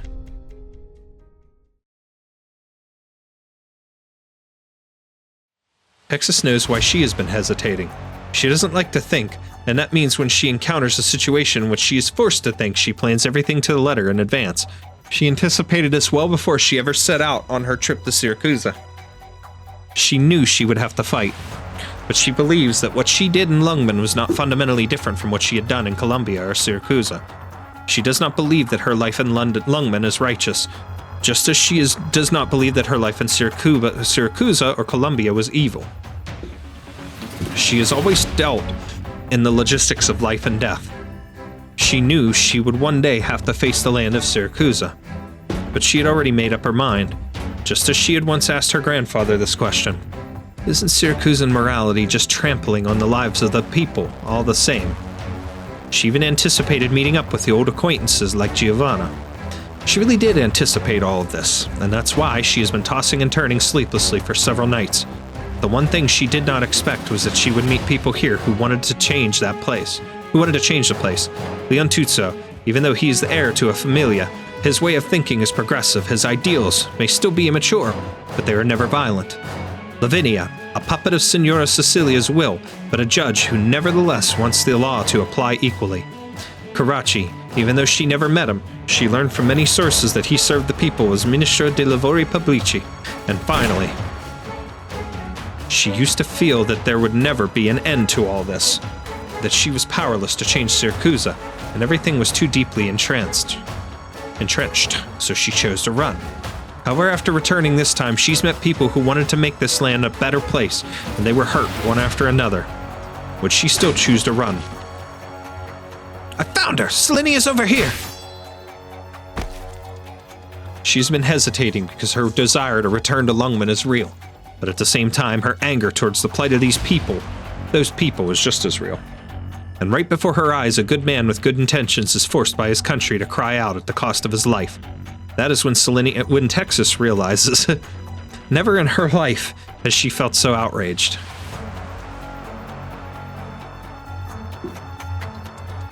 Whoa, what's with the crowd? Looks like some of them are starting to charge. Don't blame me for this, Texas. I've already done what I could. Why would I blame you? Hey, partner! You get a good rest? Good enough. You look pretty mad. So you can tell. Of course, just like how you can guess when I want to eat from my mood. We've been partners for so many years. Suzie, a good man just died. I heard. There's something I want to do for him. I was thinking the same thing. Do my ears deceive me, Texas? You're planning on staying, aren't you? Lappland. Thank you for doing your best to help me to get back to Lungman, but I've already made up my mind. There are a few people out there who don't deserve to die like that. They need help. They deserve it. Can you actually do anything about that? Is this little fairy tale enough to make you choose a different path? This little fairy tale is more than enough to make me choose a different path. Some things aren't that complicated at all, Lappland. You, on the other hand, how long are you going to stay on a leash? What are you, lecturing me now? Take this as a little advice from someone who's been there. Suzie, I'm going to break the encirclement. Back me up. You got it! Texas, you're always full of surprises. The sound of footsteps and screams gradually dissipated with Texas and Exuzie's departure, and the alley falls silent again. Only the hollow laughter of the lone white wolf continues to reverberate until she too stops laughing. She turns her gaze in a certain direction, not the one Texas left, but rather where Familia Saluzzo resides. She's gonna take that advice. Bye-bye again, Daddy. For good this time. Father, he... Feel any better? Yes. Your Honor, why would my father do something like that? Wish he would have kept doing what he did before. If only he just kept on being an ordinary segretario. You might not understand this yet, but your father was a great man. I'll send people to keep you safe. Stay inside and don't wander out, all right? I can feel it. After what my father has done, the whole city is going to turn upside down. You should hide here with me. Thank you, but I have work to do. Lavinia walks out of the room. The peal of that gunshot resounds through Volsini. Even the dark clouds part for a few minutes as if spooked, letting a few strands of sunlight filter through for the first time in ages. Her agreement with Bernardo was once her only goal, to the point that when she found out Bernardo had broken his promise, she didn't know what to do with herself. But now she knows, because she's been told she does not stand alone, and the ones who told her made a sacrifice 100 times more heroic than her struggles. Compared to them, she might actually be the lucky one, but she does not plan to stand by and rely on this luck. Minister Rubio, your sacrifice will not be in vain. She strokes the codex in her hands, a few names from Rubio's diary still lingering in her head. She has either seen them before or heard of them. This is the most bountiful legacy that Rubio has left behind for her. Moreover... Who is it? Penguin Logistics. Need something delivered?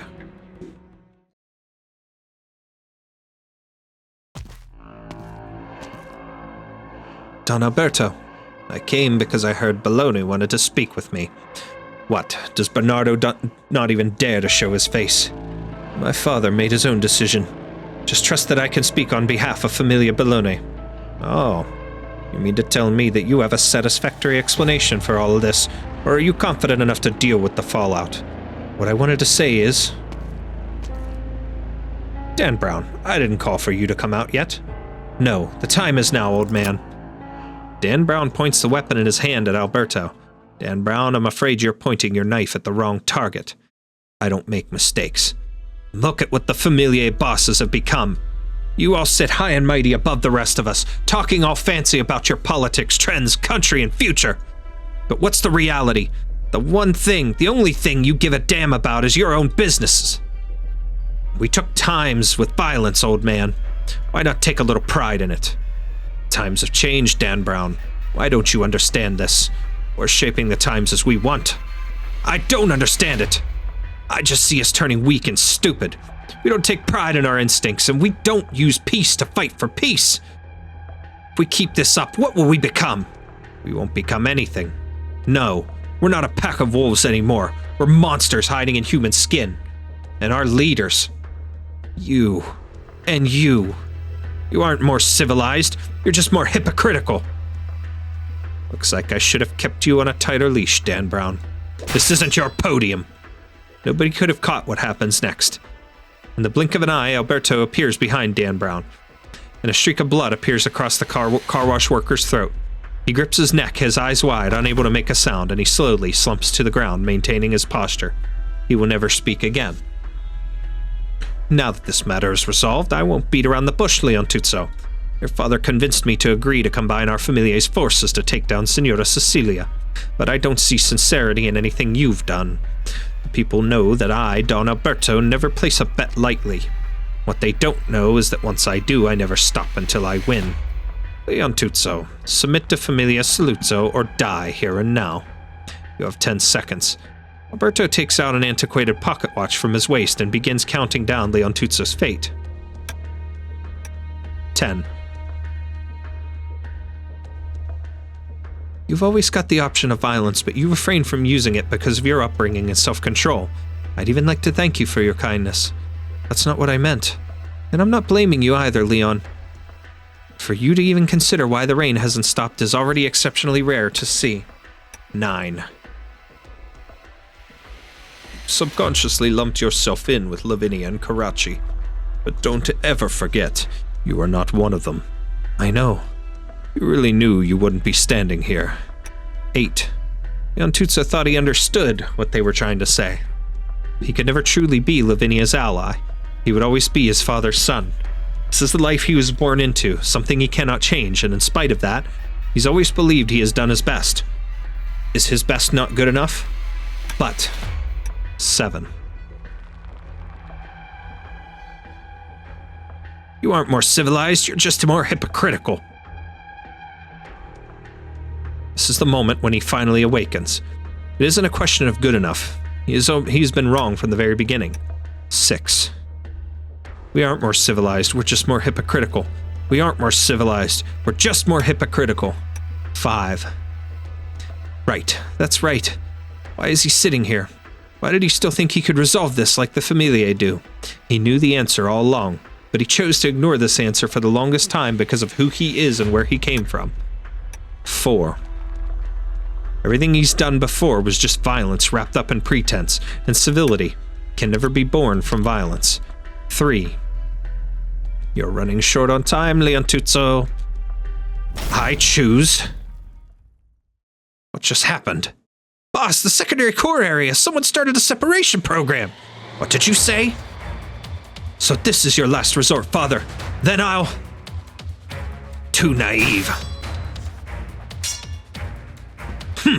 You're pretty fast for your age. Rosati!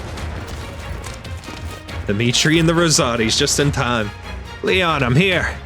You go on ahead, I'll handle this. All right. I see, so this is Baloney's trump card. But are you sure you really want to make an enemy of me, Don Alberto and of the Saluzzos? You expect me to believe you were ever really gonna be our friend? Shared interest could have been the bond connecting us, pup.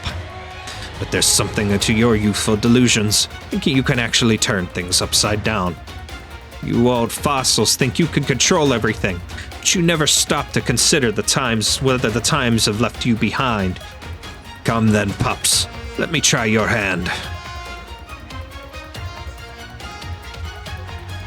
Leontuzzo knows that as the Don of a Familia, he should return home and navigate his people through these turbulent times to maximize their profit. But as a man who thinks he understands Lavinia's ideals, a man who saw the way Karachi conducted himself, as a man who has always been lost, he's never been clearer about what he should do next. He can't lie to himself anymore. I'm sorry, Dimitri. He does not walk the path of his Familia. He knows where his father is. Go get him, Leon. I did what I had to do. It won't be long before it reaches ZAARO. The time has come. Luna Cub! Agnes's Fang. Luna Cub. You've kept me waiting. You were never alone, and I'm not good at taking a lot of opponents at once. I don't make a wise target. Agnes told me that of the remaining Fangs, you were the one who most deserves to die. You've toyed around with the thing called power, trying to use that garbage to win this. Quite the profound insight from La Signora Dalupi. Do you know where the remaining Fangs are? No. One now lives at a company called Rhodes Island. She returned to Siracusa not long ago. Another, knowing that there was no hope for victory, went into hiding and cultivated a student early. These 2 wandering wolves have now returned to Siracusa. Another is still hiding in the wastes, and as long as I remain here, I can track their movements. With a little more power, I could exercise my will to find them and have my men eliminate them. This is what ZAARO discovered, the might of power. Does that count as victory? It's what he believes. How strange. The strange one is you, Fang of Agnes. You didn't come here to kill me, did you? I was just a little curious. You don't seem like an evil man or one who wields power as you claim. What do you see when you look at me, then? A beast who went looking for a place to die, now laying peacefully in it. Luna. Are those wise guys gone yet? They're gone, right? Thank goodness. I thought they were going to start fighting. But what are we going to do with this body? I don't want to touch it. Still, I can't help but feel bad for this guy. There's Ben. I'll handle it. Who are you? Just a friend of this nameless man. You've discovered something important, my friend. Violence is done in the name of civility.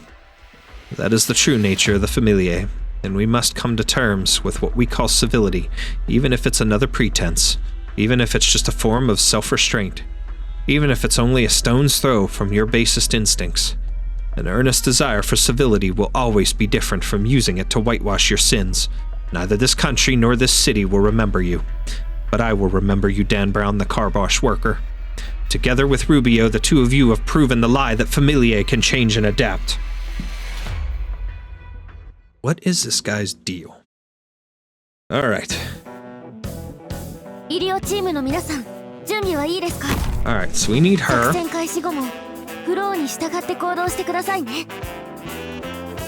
Texas next. Let's begin.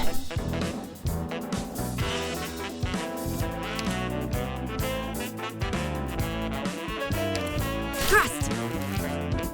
He comes here.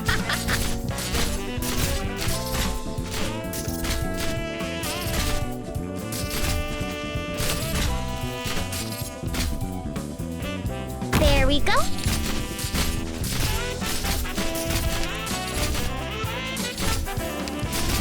Thrust. Draw a card. Okay.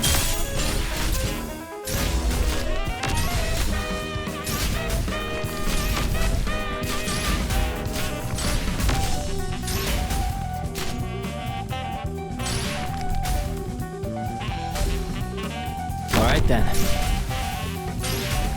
Shut up. Got it. Okay. So we pull Ready for action. her. Hardy goes here, or wait, no, we're gonna put our tank one there. Now we put her here, and then we put Cardigan there.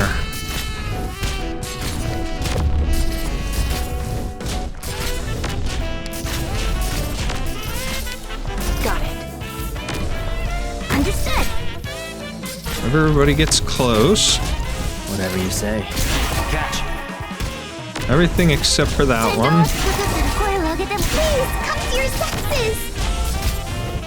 Come on, Everybody except for her.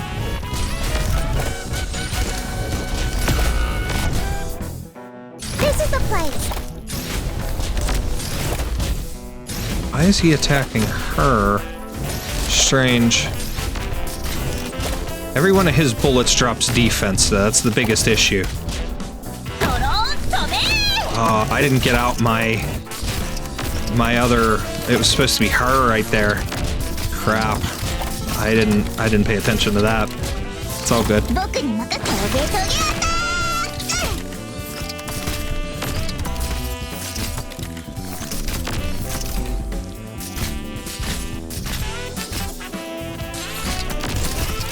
on, Siracusano tesoro.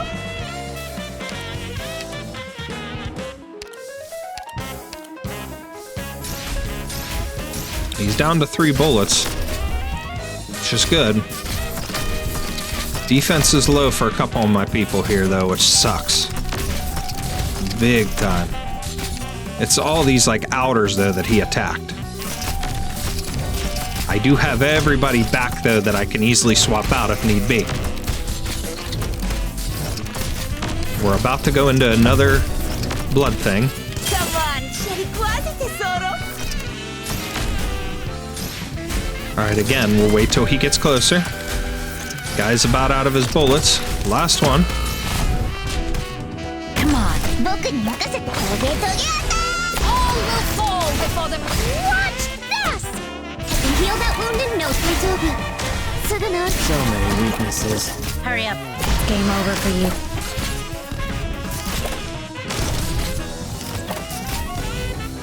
Everybody's blasting away here.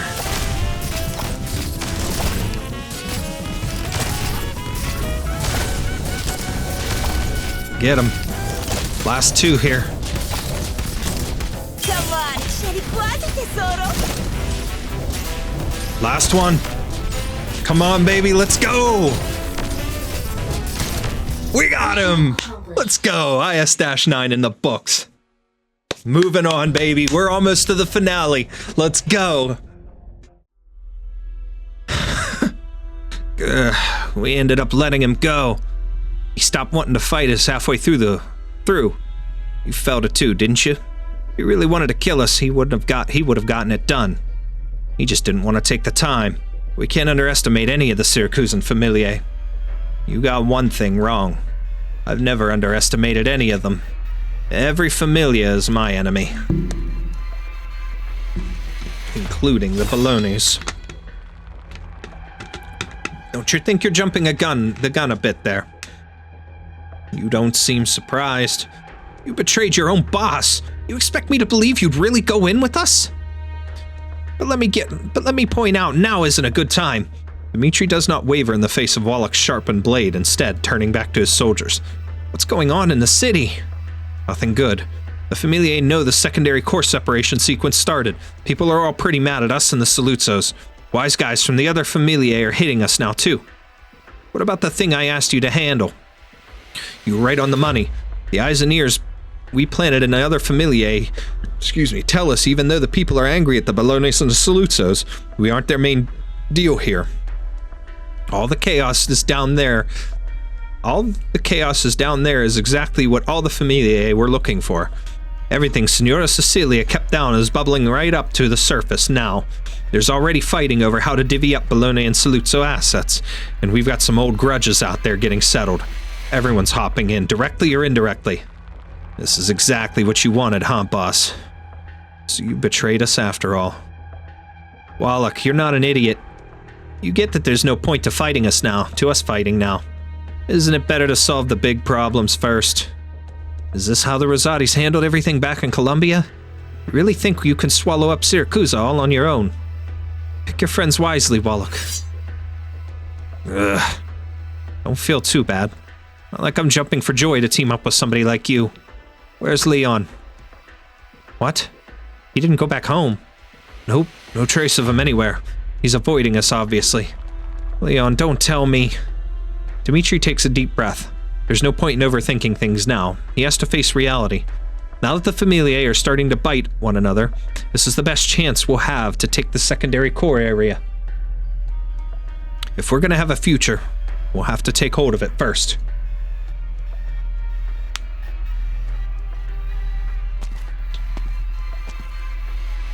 Don Alberto, what's the situation? It's mayhem out there. Wise guys from multiple familiae are taking advantage of the confusion to attack us, and our soldiers have started to fight back. Things have spiraled out of control. That's funny. This can't possibly be what that Leon Tuzzo kid meant. Now that I think of it, Bernardo, even though Lappland showed up on a whim, you included us in your calculations, didn't you? The ironclad law laid down by Sicilia is crumbling. You've set fire to everything that took decades to make Siracusa what she is. Is that what you wanted? Is this what you wanted? Why? Where's Lappland? We haven't been able to reach her since yesterday morning. Forget it. Boss, it's a madhouse out there now. You want us to wait and see if anything changes? Even if I wanted to keep Familia Saluzzo out of this, it's no longer possible. Bernardo, that old runt. Can't believe he even accounted for all this. Tell our people out there to come back. Then send some of our heavies out to a command tower in the secondary core area. The Balonies and Rosati's aren't going to let it go. Do you mean... I have no interest in that new city, but I'm not about to let it fall into the hands of those who've betrayed me either.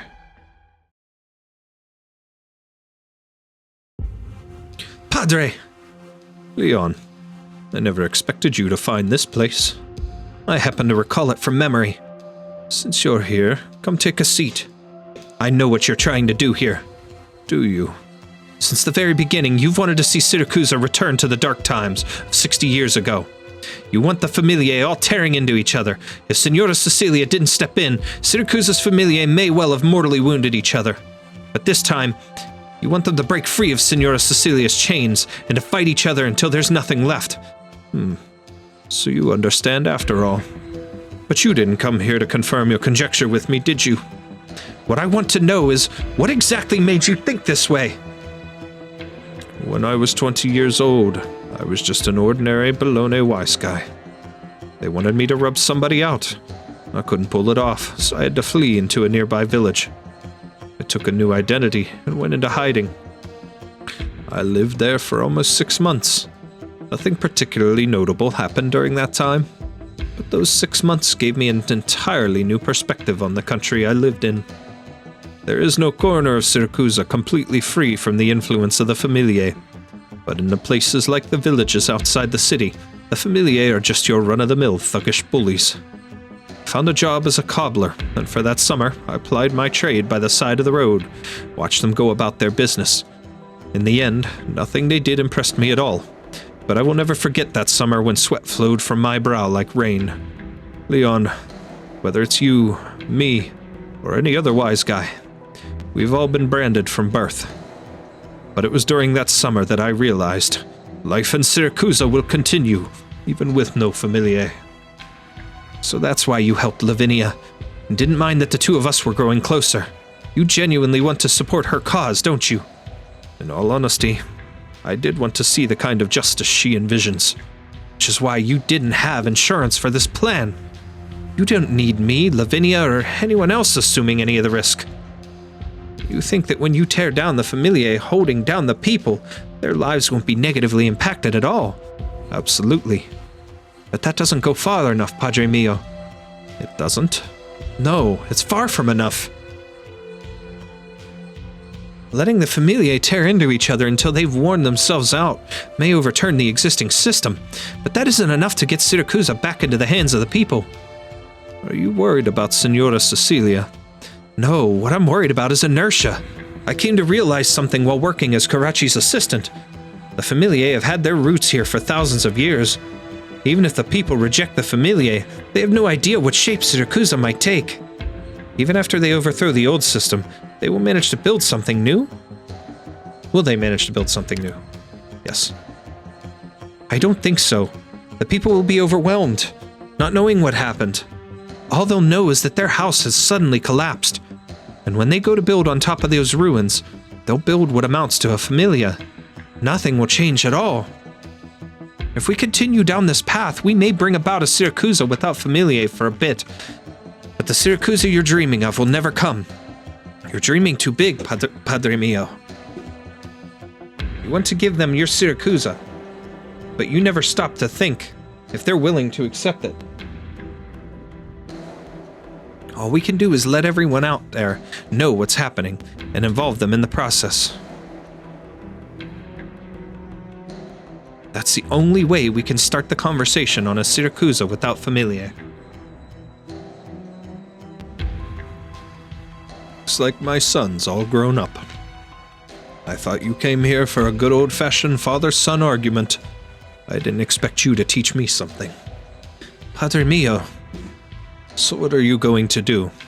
I'll go find Lavinia, organize a coalition of non-familia forces and seize control of the secondary Corps command tower. As long as the new city is under my control, I'll have the advantage. As for whether I'll be able to negotiate with Signora Sicilia, or if I'll have to confront her directly, we'll cross that bridge when we come to it. But no matter what happens, we'll be betraying Dimitri and our whole familia. Do it your way then, Leon. You were the one who started this whole mess. Don't even think about sitting on the sidelines and leaving everything to me. Don't worry. I'll catch up with you. Good. Don Engineer, I hear you never set foot in a church. Siracusa doesn't need churches. If we accept the teachings of Laterano, we're doomed to be influenced by their culture. In the end, all I can do is choose to distance myself. But it's worth making an exception for a man like you. Yeah, I don't quite understand why he was the boss in that last stage. He's like a mini boss, but like every one of his bullets takes like 300 defense off of whoever he shoots. So it's kind of weird. Makes it real easy for characters to get killed, but your operators will go down real quick. But anyways, Your Honor, everyone's all here. I've counted over 50. That's a lot less than before. People planted in here by the Familiae have all gone back home, haven't they? That's right. Huh. Ironic. Ironic as that may be, it does save me some effort. Listen up. The courts occupy an awkward position in Siracusa.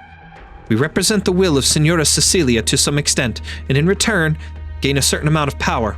But this power is not enough for us to fulfill our obligations. Quite the contrary. In many cases, the power we hold only makes us more aware of how powerless we are in the face of entities known as Familiae. We can neither lower our heads and accept it as most ordinary people can, nor can we truly integrate into those Familiae. Throughout this process, many of our colleagues have been ostracized, pushed out, or even killed because they could not bear the situation any longer.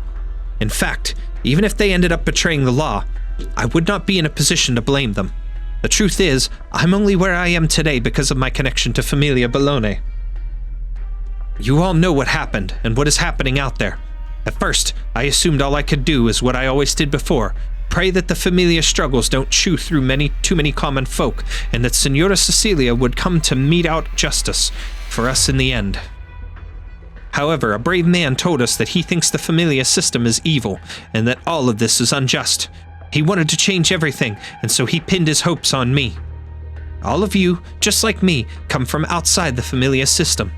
You've all worked with me for so many years, and I believe that among you, there are those who harbor even greater grievances against the Familiae than I, and those who understand the status quo more deeply than I. Therefore, I would like to ask all of you to help me. A moment of silence passes. What can we even do? The separation sequence of the new city's core area started not long ago. This confirms the conspiracy conjured by the Bolognes and Saluzos as revealed by Minister Rubio. For the Familiae, this was the spark that ignited new conflict, and for us, it is an opportunity. The new nomadic city will be our bargaining chip amidst the chaos, whether negotiating with Signora Sicilia or jockeying for power with the Familiae. Another moment of silence passes. Even with all of us together, we don't have enough people. I have 2 reliable friends. Hello, everyone. Salinia, why are you... How come I never heard of another Sancta in Volsini? All you need to know is that Salinia and her friend are on our side. Also, Minister Rubio left some resources to help me, and I managed to get in touch with them. They will assist us. But I must be honest with you all. This is a perilous road, and I can't guarantee that everyone will survive. Those who don't want to put their lives on the line are free to leave. Even if we succeed, will it really accomplish anything? I can't promise you it will. The only thing I can promise is that I'm willing to give my life for this. Only 30-some-odd people remain, but they have no intention of leaving.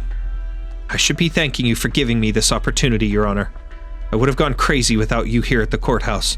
I heard the radio broadcast. I knew right away what happened. And honestly, I can't take this anymore. Maybe we won't actually be able to do anything in the end. But I at least want those wise guys to know that we're not lumps of fin meat for them to butcher. Thank you, all of you. Signorina Lavinia, ready on our end. So soon? Haha, the Familiae are all stirred up now. They don't usually give the common folk a second look. Even now, they probably don't think we can get in their way at all. But we have to let them know that they've never really had a hand in running the city. This town belongs to us. Take your people and go to the control tower. We'll use everything at our disposal to hold back the wise guys as best as we can. Thank you. Do your best. We're the ones who should be thanking you. We never took the Familiae head on, and now we're leaving the most dangerous work to you. I'm ready and willing. In bocca al lupo. Crepi.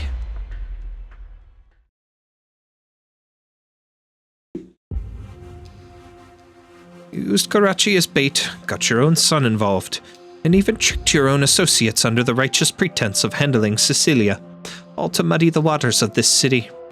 You didn't even waver in the face of Saluzzo's lone wolf. Instead, you took that opportunity to drag Saluzzo into the mud with you. The high-profile assassinations of the Rosati girl was, on one hand, to convince Alberto that he had an ally in you, while on the other hand serving as an example to the other familiae. You've made full use of Texas as your final card. In Giovanna's hands, the Rosatis were a deadly but hidden saber. But in Wallach's hands they are a savage, an ostentatious knife. You saw Rubio's connection with Karachi, and even took advantage of his anger. He thought no one knew his self-restraint. He never expected that you had already uncovered him.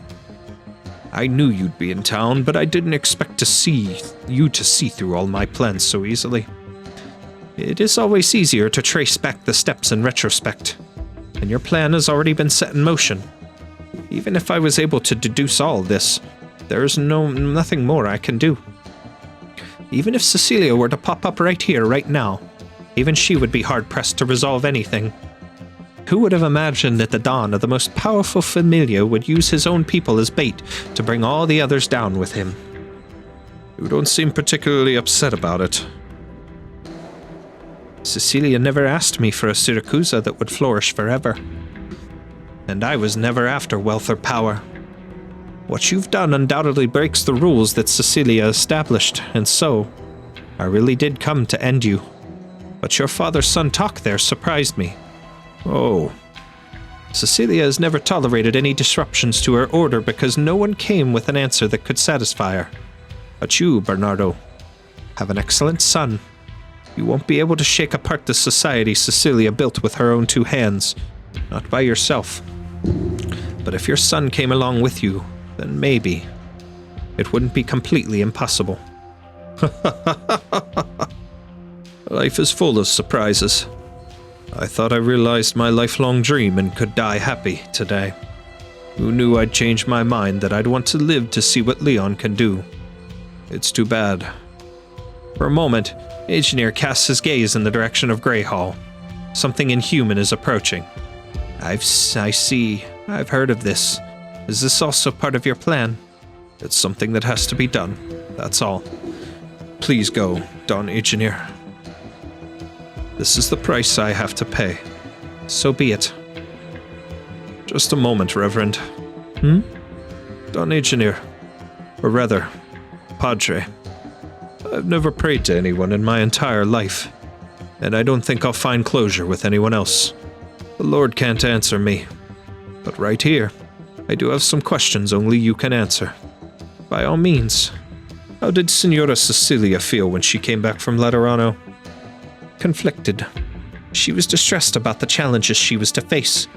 She was looking forward to the society she was about to create. More or less the same as you're feeling right now.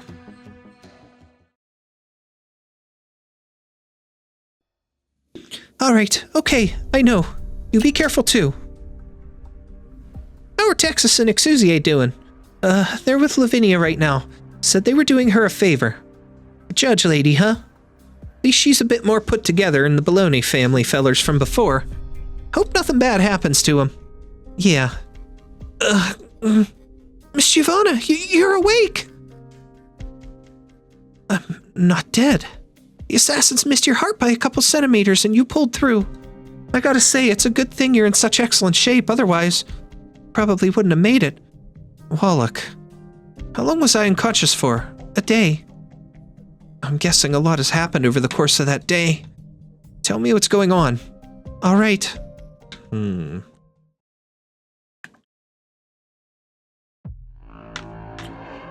finally here, Don. Or should I say, Zaro.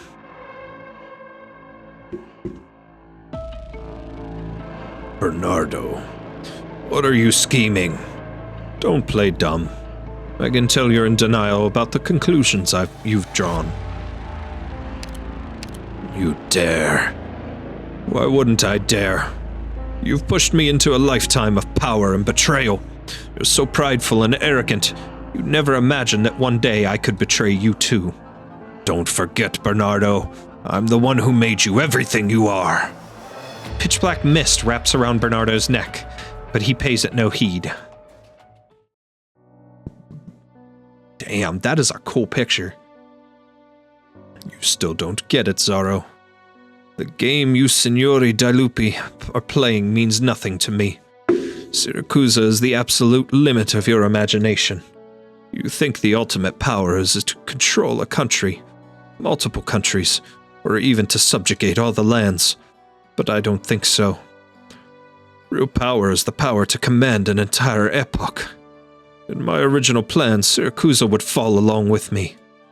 Now my son has shown me that he sees a bigger picture. You should take comfort in that. Now take that comfort back to your mountain forest. In this round of the game, you have lost. I lost. I still have countless ways to. The Signore Dilupi has many ways to control his fangs. However, ZAARO immediately notices a trail of blood running from the corner of Bernardo's mouth. Poison! You were planning this from the very beginning, weren't you, Bernardo? Bernardo does not answer. He has already lost the strength to speak. He simply lifts his head and looks at the wide-open doors of the church.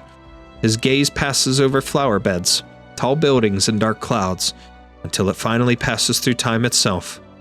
He sees the summer of that year where he, as a cobbler, was sweating profusely beneath the scorching sun, but he felt an unprecedented fulfillment from it. That feeling would haunt him for the rest of his life. He slowly closes his eyes, like a true king. Imbecile. You imbecile! A giant wolf's roar reverberates through the church, but no one is there to answer him. After a while, he turns his gaze to the direction Leontuzza left. He does not accept such failure. Absolutely not. That's a hard one. Played off like a bad guy for the longest time, but in the end, he wanted to find a way to do away with the Familiae. That's kind of one of those things. Gotta give him some respect for that much, at least. The streets of Volsini are either packed with fighting Familiae or completely empty. Not a soul notices an old woman walking slowly over the city gate. And not far away, blindfolded Sancta quietly awaits her arrival. Genial old lady, you can already see the buildings of the new city from here. That's right, spectacular, isn't it? Ha! If you ask me, the edges and corners are a bit too sharp for my liking. That just means your tastes are behind the times, Cecilia. Oh my god, that's Signora Sicilia! How could yours be any better? So you have made up your mind? Not yet. Let's send out warnings to the noisiest familiae. As Signora Cecilia's voice falls, a few black shadows spring out not too far behind her. They quickly disappear into the buildings of Volsini. Then, I'd like to go see an old friend. Is my opinion alone not sufficient? It's always better to get a second opinion, and a third. So she's back now. So you are here. Engineer told you that, didn't he? Sure enough. I love the food here. It's great stuff. It's been a while, Ben. It certainly has, Cecilia. What brings you here, I wonder? Any guesses? If you just wanted to get the city back under control, you probably wouldn't come to me. Bernardo understands the Wolfpack, and his plans ultimately boiled down to 4 words. Don't rock the boat. He's gotten the Dodici Familiae all bloodthirsty, and that bloodlust doesn't quench easily. But it's not too hard, either. I heard some other things from Agenir that would like a little input from an old friend. I don't have anything in particular to say. This is a legitimate dining establishment, and it needs a new head chef. That's about it. I thought you'd have some feelings about the current state of Siracusa. Nostalgia is also a feeling. You're fickle, aren't you? Do you really need my opinion? Not really. But I am interested in hearing the thoughts of a man born to civilization who's removed himself from it. In every era, people are bound to the chains of the times into which they are born. You don't escape from that. Bernardo's ideals were an obsession born from your era. He was struck with using violence to tear it down. He couldn't get past that. What about his son? You can say, it's not like I can predict the future. But you see it too, don't you? We're watching the birth of a new era here. Weaklings. Well said, Texas. Well said. We took care of that one easily. And now we got engineer stuff. And there it is. We're near the end. Let's go. Any story to worry about? Nope. Okay. All right, so now we got this stuff. Let's flip. Anything left with her? Nope. Okay. Texas isn't ready till the very end. Looks like Emperor wants to talk.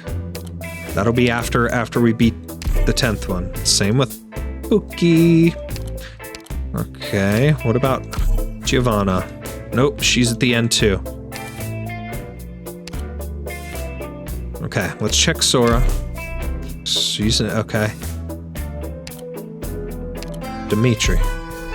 Oh my. Alright, let's try the father then. Begin Azione Solo. Azione Solo. Okay, what's his? Old Codex. An old legal codex. This was the earliest version of Siracusa's legal foundation, and upon it, the entire judicial system Siracusa would deploy. Titanova, Main Street. Bernardo, if I told you that Siracusa of your dreams already exists precisely because of what you were trying to destroy, how would you react? It was never the familiae that mattered, it's the rules. Well, whatever. Maybe I've gotten old too. I didn't expect the geezer who spends his days sleeping to get all sentimental now. Ben? Care for a drink? I'll pass. How dull. Engineer sits down next to Ben, picks up the bottle, and takes a swig. Not at all congruous with his appearance. Thought you were just going to sleep in the courthouse until this was all over. I thought you were going to side with the young wolf Leontuzzo. At least in name, I am still one of Sicilia's Bocca al Lupo, am I not? I didn't expect you to finally embrace that title. After all, I'm a man of contradictions. I'm not too ready to acknowledge the glory of civilization, but I'm not after a pointless death either. Although, you've got just as many contradictions. You set the rules that have governed Siracusa for the past few decades, but unlike Sicilia, you never insisted you were right. I only trust that I'm not wrong either. Who knows? Ben declines to say anything more, only taking a deep swig of the bottle of wine in his hand. Now we got Ben's story. Let's finish this off first. What are you going to do next? Pretty much the same as always. I'll go wherever the good shows are. How about you, old man? Me? Let me ask you a question. Here you are today, sitting around helplessly watching the times change. But what about the past, when you left Laterano and Sicilia? When you set the laws of this land into stone? How did you feel then? I felt a torrent of emotions. Time is a flat circle. We've already told you this several times. I never liked your rules, but that doesn't mean I'll like the new ones either. A false civilization naturally pales before a civilization that comes from the heart. However, what comes from the heart is invariably as short-lived as it is brilliant. Cecilia is stubborn. She will take her society with her to the grave. But what about you? What you wanted wasn't an ironclad order. You just wanted to prove that laws can be created, isn't that right? Yes. I've always been curious as to what exactly allows Sancta to coexist on terms of absolute equality. And she craved the power to allow all the familiae to negotiate at the same table. That's why we chose to join forces. But the moment Guns and Order was brought into being, your goal of leaving Laterano had already been accomplished. What kept you in this country decades after that was not her society itself, but the promise you made to her. You've been around long enough, old man. What? You're not going to leave, but you're going to try to persuade me to go. I'm just concerned that your eyesight will get so bad that you won't be able to see the road ahead of you. Okay, we go this way. Engineer. You old sop, enough playing dead. I let you come here for your retirement, not so you could watch everything happen from the sidelines. Even if the results are basically acceptable right now, don't think that I'll forgive you so easily. Engineer. Getting angry so early in the morning is bad for you. Answer me. You didn't forget, did you? I asked you to come here and take care of someone for me.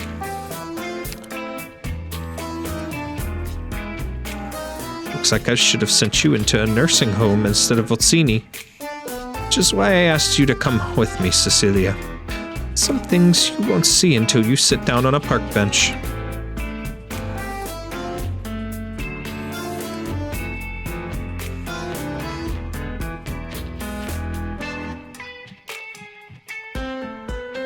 I just picked the name. I didn't know what I was doing there. Some things you won't see until you sit down on a park bench. I've seen some interesting things and figured you might want to join me. And there are other things you won't see until you're sitting in Grey Hall. I didn't come here to listen to this, Engineer. Alright, I must say we went a bit overboard this time. I'll admit I was in the wrong in certain respects. Now it's your turn. You sound awfully confident about what I'm going to do next.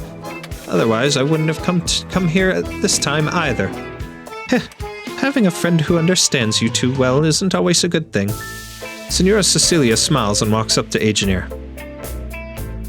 Then, the most exalted presence in Siracusa slowly kneels down. Her expression is one of piety like a devotee. To whom are you praying for forgiveness? To Guns in Order. What is your sin? I accepted the challenge of a young man, and his goal to destroy everything I've built. Do you see this as a betrayal of Guns in Order? I do. Then why didn't you nip it in the bud? Bernardo's methods went outside the rules. I could not tolerate them, but Leontuzzo chose to sit in front of me, risking his own life to offer his ideas. I decided to give him a chance. No, that's not the reason. I told him Siracusa will be resplendent while I live, but wither away after I die. Do you not believe that Guns in Order you created can live on? I've learned one thing from many heirs I have tried to cultivate. The next Signora Sicilia won't be born in an era of peace. When I decided to make all the familiae bow before me, the only things on my mind were ambition and passion. And over all the years I've managed this country, I can't help but feel somewhat sentimental for this one word, Siracusa. I will do everything in my power to crush him, but if he really does succeed in the end, then so be it. On behalf of Guns in Order, your transgressions will be forgiven. Signora Sicilia stands up slowly.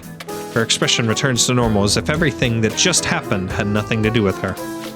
How long has it been since the last time you confessed to me like that? I forget. How did it feel? I feel even worse. It's not easy to be honest with yourself. Engineer, do you think you've failed? What about you? Do you think you've succeeded? When I think about that question, I realize we should really be asking what counts as success, and how long we have to hold up this country for it to count as success. Maybe we've only succeeded once we have every familia seated at the same table. In other words, the Siracusa we've built is not a success. Who knows? Sometimes just making fewer mistakes than others already counts as success. If that's true, I've definitely made fewer mistakes than most. After all, my mirror is still here, is it not? Ha! You've got terrible taste in people. Judge Lavinia seems to have something to say. Hello. Oh, Your Honor, what business do you have with me? Excuse me, but you are Don Engineer, aren't you? I heard from the courthouse that Signora Sicilia showed up in court yesterday. And when I saw you around here, I assumed that you were just a sancta living in the area. It wasn't until they brought it up that I realized you're actually Signora Sicilia's right-hand man. Oh, well, it's not like I was trying hard to conceal my identity anyways. Having that said, I didn't expect you to come looking for me. I thought you'd just find me as despicable as Sicilia. That's not how I see things. Regardless of my thoughts of Signora Sicilia, I've always had great respect for the man who laid the legal foundation for this country. That's you. So, is there something you'd like to learn from me, my child? This is kind of embarrassing, but actually, I'm not sure what I want to ask you. But after learning that you exist, I felt a need to talk to you.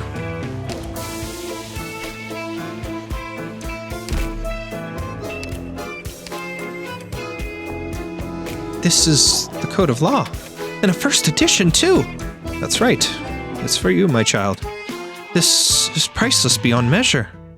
The path you've chosen is completely opposite of mine.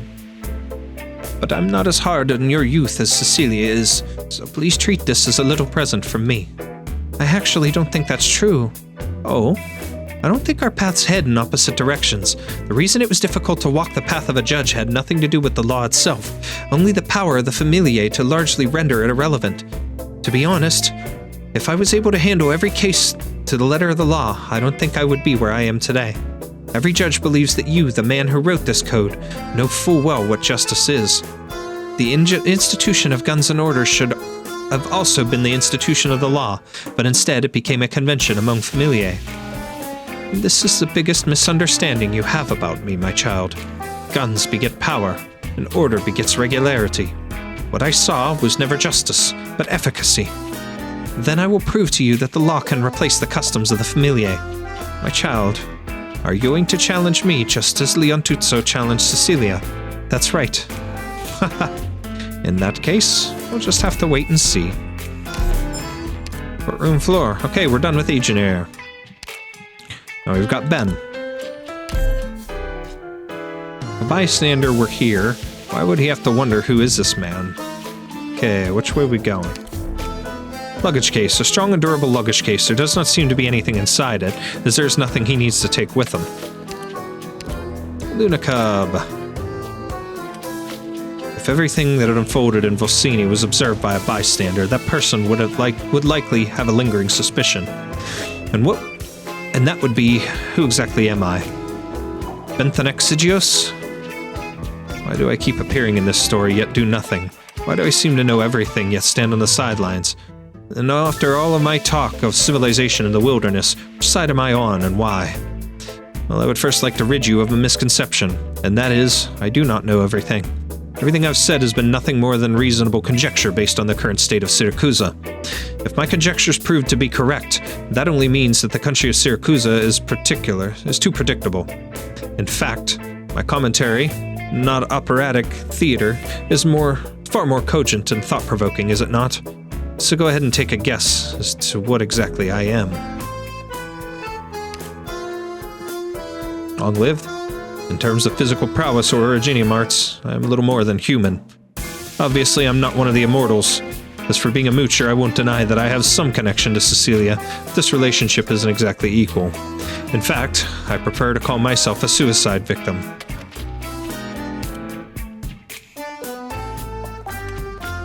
Some may wonder why a self-proclaimed suicidal person is walking around grandiosely like he's living life to its fullest, and my answer to that is, I think I'm bad. Neither my existence nor my thoughts are of any benefit. I look at everything from an excessively sober perspective. I'm not willing to cheer on those who are struggling, nor willing to wave the flag around for their oppressors. To use an analogy, I like sitting in a pizza parlor and sipping red wine, but I'm no friend to the pizza or the wine. In fact, I look upon them both with derision. My attitude to life is the same. I want to commit suicide, but I think it'd be too shameful to do it myself. So I'm waiting for life itself to take the initiative to overcome me, knowing full well that I will die by suicide in the future. That's right, ladies and gentlemen, before you stands one who is both contradictory and unified. These contradictions used to trouble me, but now they keep me going. They drive me to keep asking, doubting, thinking, and laughing. Sicilia, without a doubt, recognized my harmful side, but she also happened to recognize my benign side, which is the reason I'm still alive. Over time, a relationship formed between the two of us that one would call friendship. Could call friendship, though I wouldn't recommend calling it that in front of Engineer. You've been talking a whole lot of nonsense for a while now. Self-awareness is very important, Lunacub. I know who I am and what I need to do, but soon you won't know either.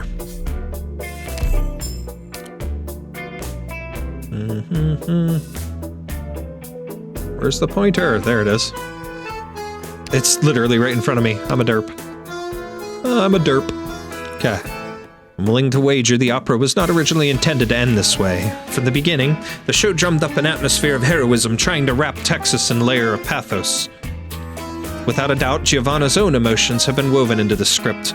But that being said, that being the case, it would be impossible for Salinia to have exited the story in such a fashion in the original script. By the looks of things, something clicked for Giovanna over the course of this business. Not bad. It elevates the play from an exemplary yet commonplace work to a true masterpiece. Did you enjoy it, Lunacub? I didn't get it. Of course you didn't. That's the reason I brought you here. Huh? Agnes must have already been prepared to let you, a girl born in the wilderness, set foot in the city. Prepared? prepared for you to no longer be you. But I am still me. As far as I'm aware, the remaining fangs are all dependent on certain institutions. In other words, if you want to find them, you must adapt to the rules of civilization. You won't get as lucky every time as you did with Bernardo. If I get used to civilization, will I stop being me? You'll have to acquire a large number of skills that you do not need. Why does that matter to you? It doesn't. The fact that we met in the first place is coincidence. I just want to let you know that you still have a choice. What choice? To see civilizations is just another wilderness. To see high-rises and skyscrapers is nothing more than giant towering trees. To see the incessant flow of cars is nothing more than the stampeding of wild beasts. To see deception and conspiracy is nothing more than another hunting technique. Will that change anything? When you find yourself needing to clarify your own views on civilization, you'll know.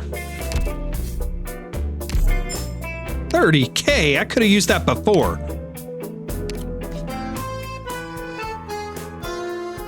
After coming to understand who I am, the audience may want to ask if I hold the same attitude toward Leontuzzo and Sicilia. My answer to this is undoubtedly yes.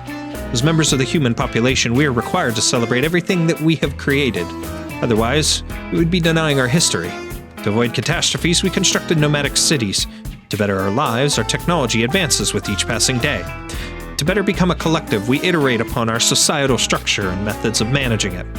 As members of the human collective, we accept that all this is to be appreciated. Subconsciously, we come to believe that we are worthy of better, more humane, more orderly, more equal lives. One might even plausibly conclude that a vast majority of conflicts in the world are not collisions between justice and evil, but rather from my good being better than your good. However, is that truly the case? How far have we stepped from the wastes? How far apart are we from the beasts? In which direction are we headed? The wheels of history push us forward without leaving any time for contemplation. But beneath all of that is a human. I must believe that the emotions I feel at any given moment are genuine and come from the heart. Therefore, Rubio, Dan Brown, Leontuzzo, Lavinia, and even Sicilia, at the moment she decided to unite the Familiae. Though their motives and objectives are all different, they deserve my admiration all the same. Of course, none of that has anything to do with why I showed up on the streets of Nuova Valsini. And now, I must make an addendum to the question of my identity. My primary source of income is writing for art publications, which obviously leaves much to be desired financially. And as we speak, the privilege of living in this new city is being brought up rapidly. Naturally, this is of no concern to me.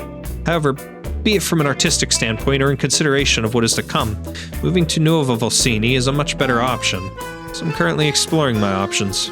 For example, finding a hole beneath a bridge in Nuova Valsini. Grab the luggage. You could have just told me that I shouldn't be sleeping in the park, but in the end, didn't you also find a hole under a bridge? What I taught you was the rules, and I couldn't care less about the rules. Then why do you want me to follow the rules? Because you can't break the rules until you know what they are. But in any case, Lunacub, thank you. I suppose this is where we should part ways. I think we won't see each other again for a very long time. Do you really have to live here? I do. As for you, I think you've already figured out what comes next. Yes, I will come see you. Some may interpret this as a farewell scene to the younger generation, sending the older to prison. Go, Lunacub. Best of luck on your hunt. I hope you... Just hope that life overcomes me sooner rather than later. And that's it for Ben. Excellent. Excellent, excellent. Alright. So now there's no more furniture to collect out of here, which is freaking awesome. But I still have, if I can get IS-10 completed, with 3-star would be great, but as long as I complete it, I will be happy. Let's go ahead and dive in. Let's try this. I don't know if I can do anybody else. Okay, we'll save the rest of this stuff for after. We don't have any more story video yet. We'll have probably an epilogue. But it's time for the final stage. And we built the team similar to what Kirsten has, and we're going to try his strategy here to see if we can finish this successfully. Let's going to be a little bit tough, but we'll get there. Recon complete. No hostiles sighted. The route map they gave us here sure is nifty. We actually managed to get here first without any real obstacles along the way. All tech used in the new city's design comes from Colombia. It has lots of functionality that none of the mafiosi ever understood. For example, the road leading directly to the control tower will be blocked off after we pass through. They've also managed to block other intersections with various methods, not to mention what we saw along the way.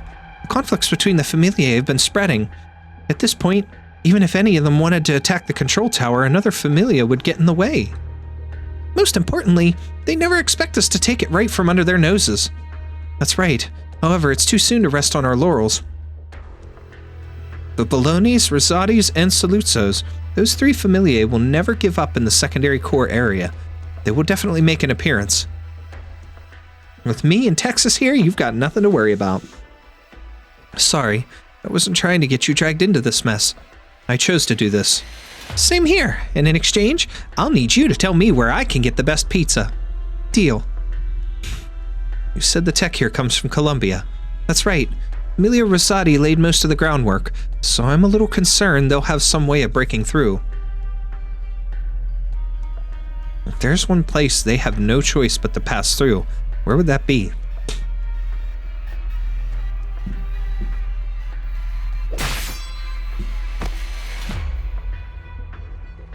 Something's not right here. You feel it too?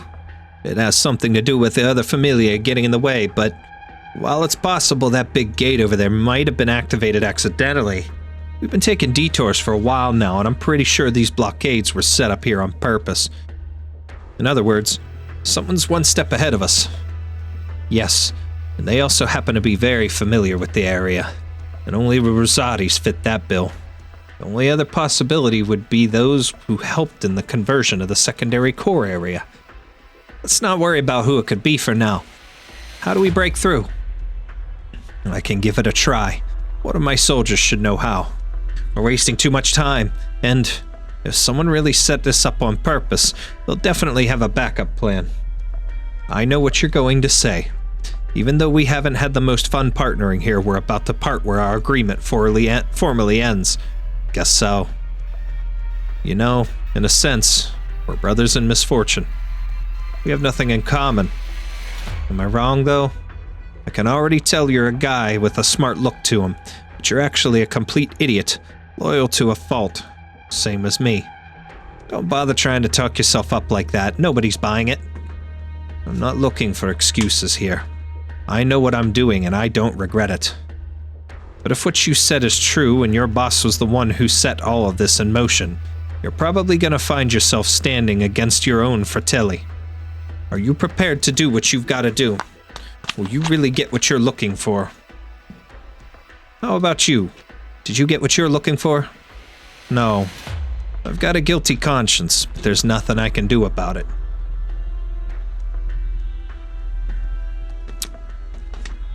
Your Honor, I found the control tower technicians hiding in one of the rooms.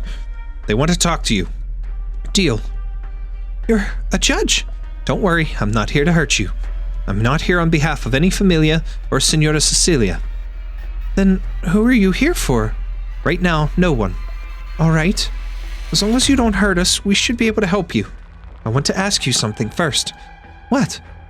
Who told you to start the separation sequence of the secondary core area? Was it a mafioso from Familia Bologna? He said he was the Don of Familia Bologna, Bernardo. It really was you, Bernardo. Did you have to do this all for the sake of your so-called power? He also asked me if I ever imagined what Siracusa would look like without Familiae. What did you say?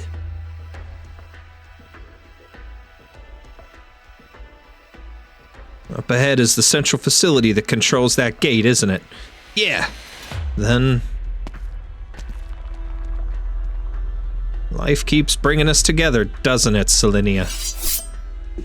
That's right. Only one of us can walk out of this alive.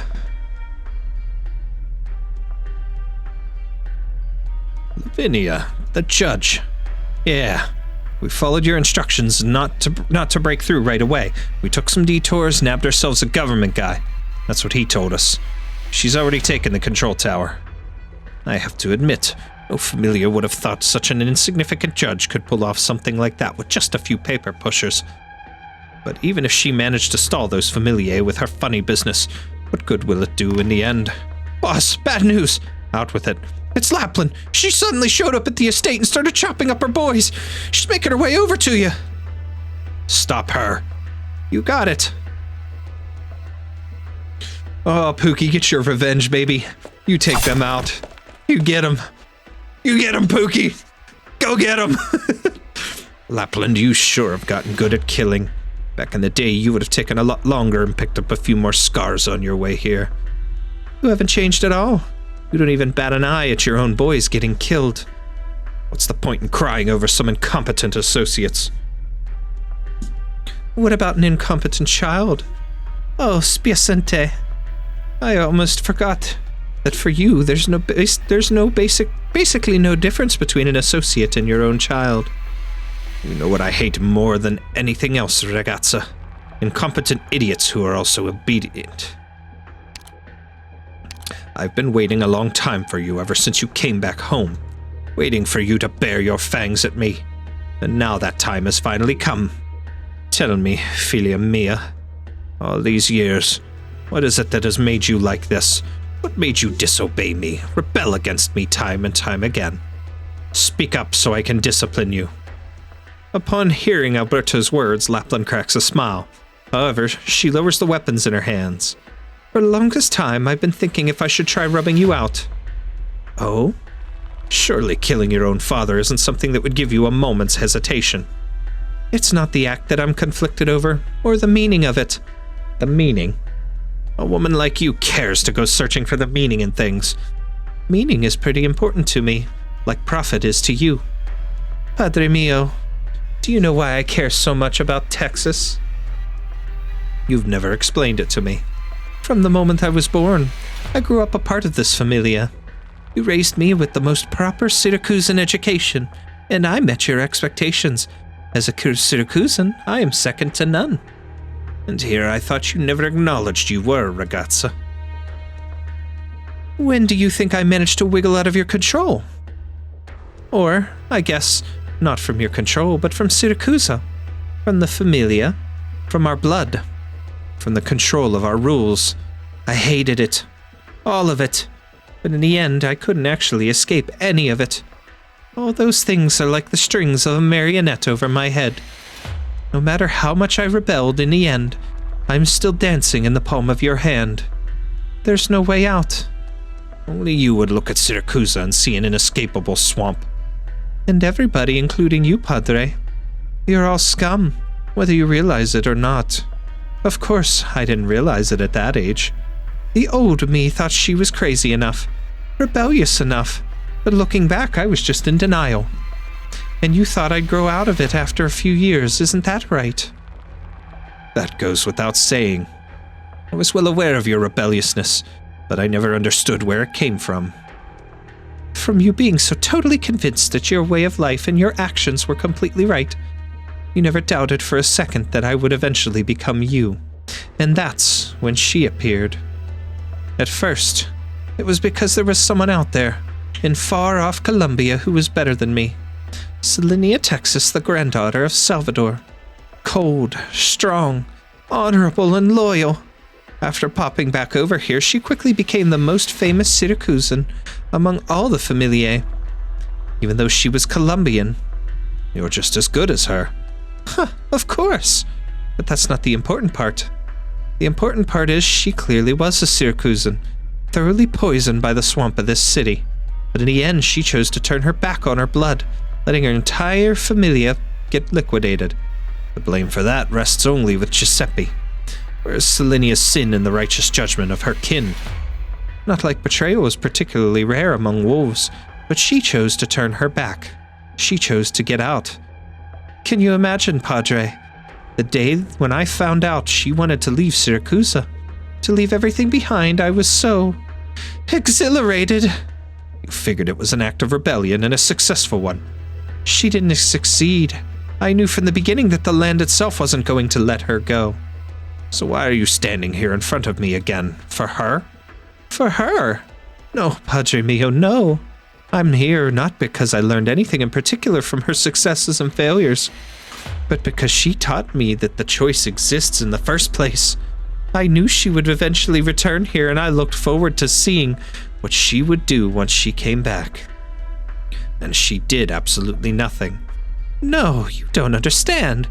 She made up her mind.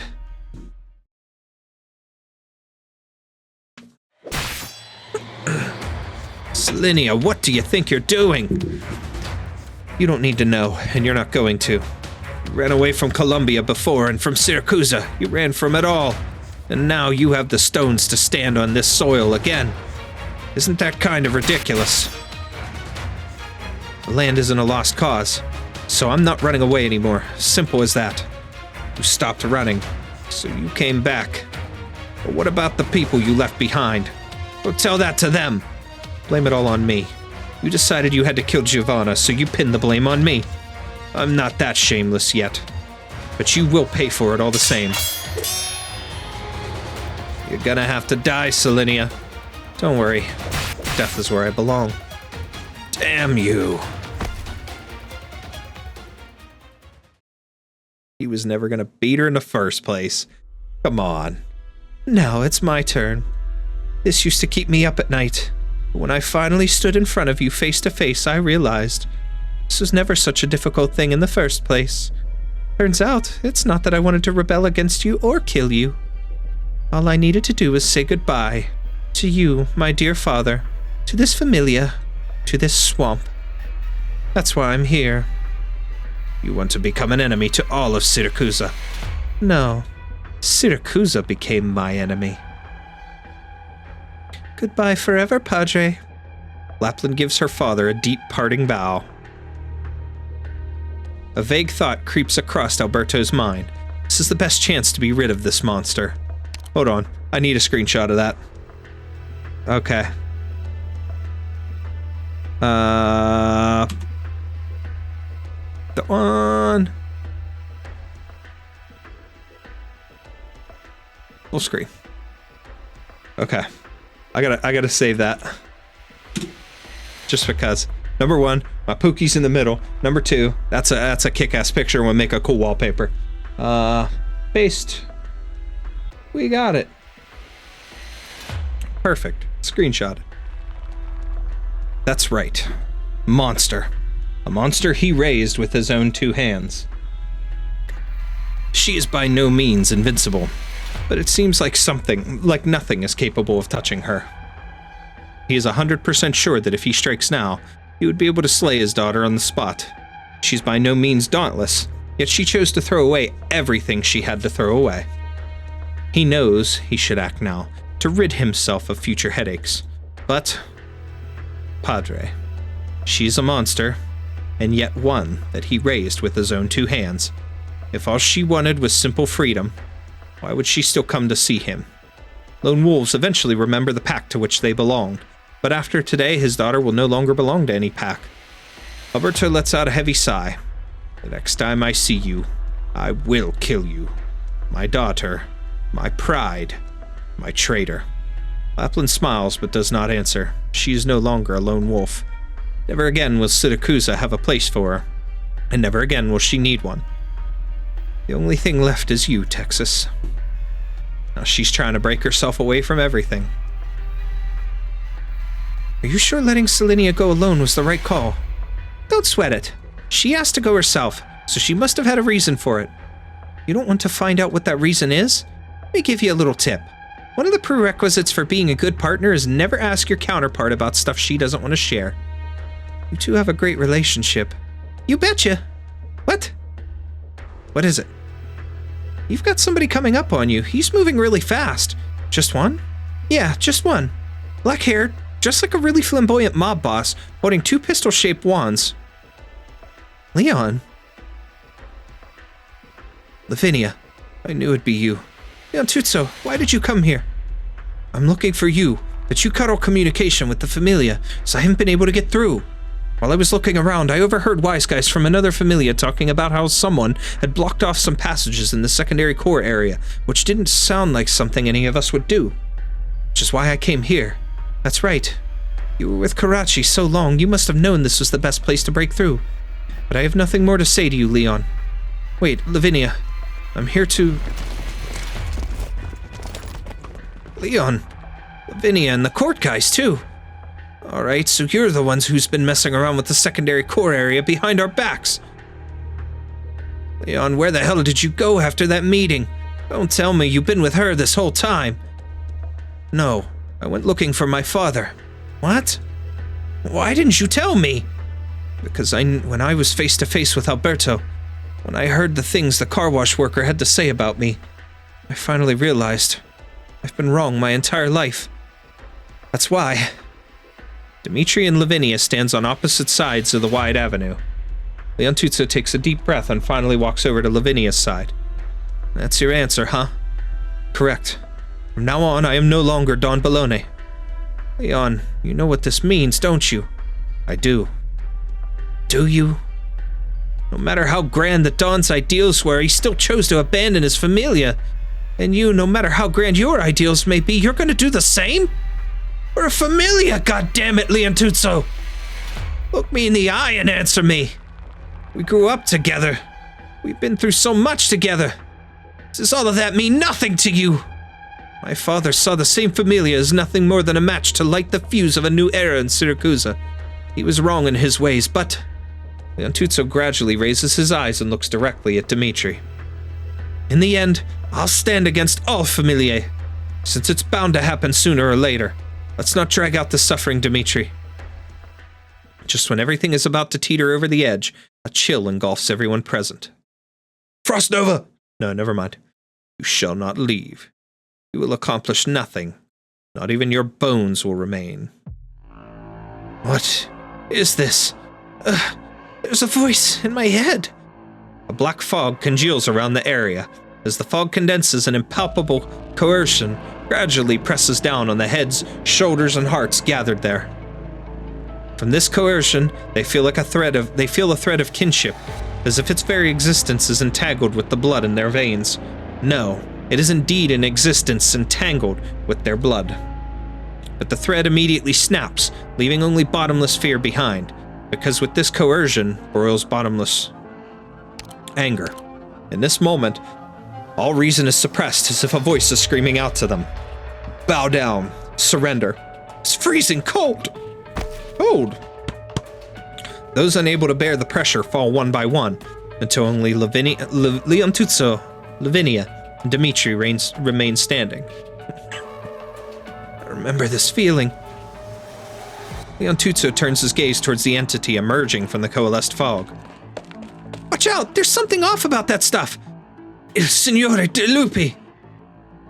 Before the words leave his lips, a pack of wolves formed from the fog lunges at Leontuzzo and the others. Here we go.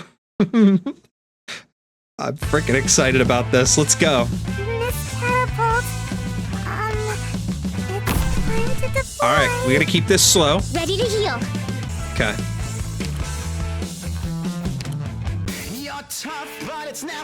Ooh, what is this? We got an actual...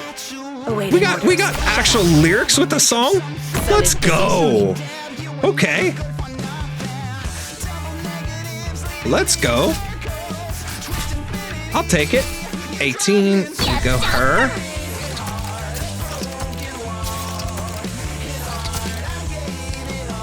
I'll take it, I'll take it.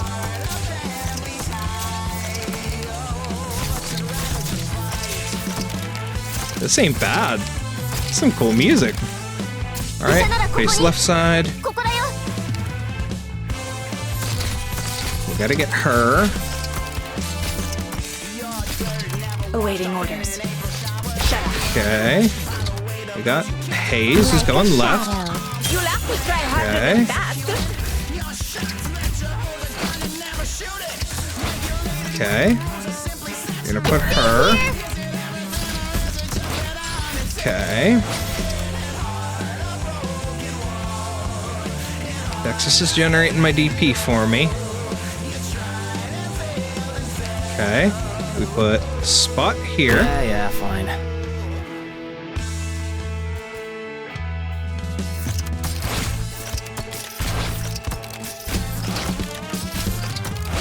Okay. Awaiting orders. You can't stop me. Okay. We put Bubble here. We withdraw her. We put her right here. Okay.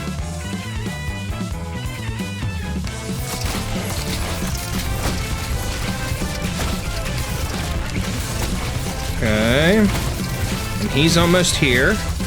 So, now that he's here, we use these skills. We try them at least. Hopes that that works.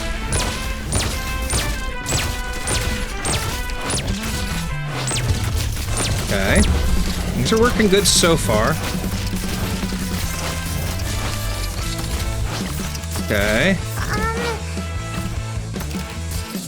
I don't need her anymore, but I can't retreat her, which is weird.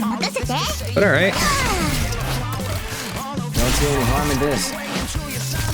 Activate her medical skills. Whoa, who did I? Okay, I lost her. That's all right. I don't need her right now.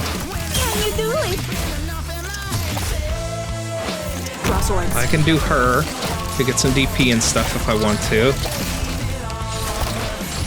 Reactivate the skills when they come up. Get carried away. Awaiting orders. Shut up.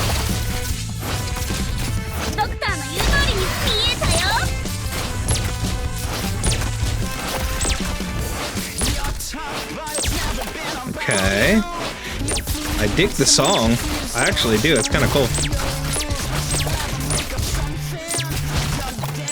I love how they're like full on like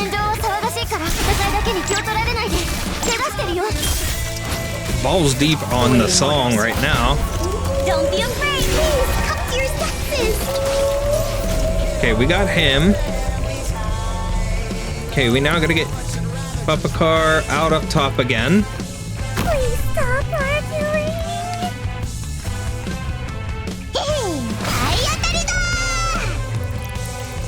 Don't see any harm in this. How to yell like this? Alright, it's not attacking him yet. So I think I screwed up activating the skills as early as I did. That's okay. We'll just keep activating them as we can.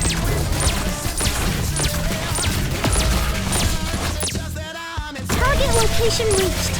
And heal that wound in no time.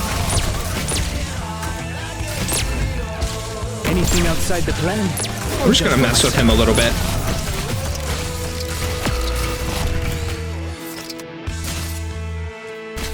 Crosswords. Can you do it? Got Gravel's shield there to help. Oh no. Meow. Oh no. Kittens. Don't lose your mittens. Alright, he's in his like lane there, so. Oops. It's alright, apparently. You really think you'll get away?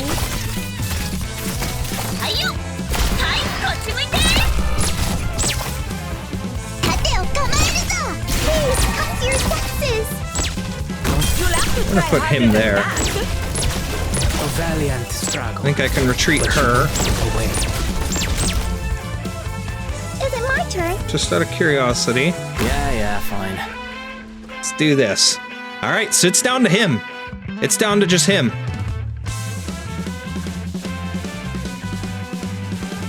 I don't need her. Not right now, at least. So I just gotta fight him now. Doesn't matter to me. So many weaknesses. I'm genuinely curious to see how this will work. No time.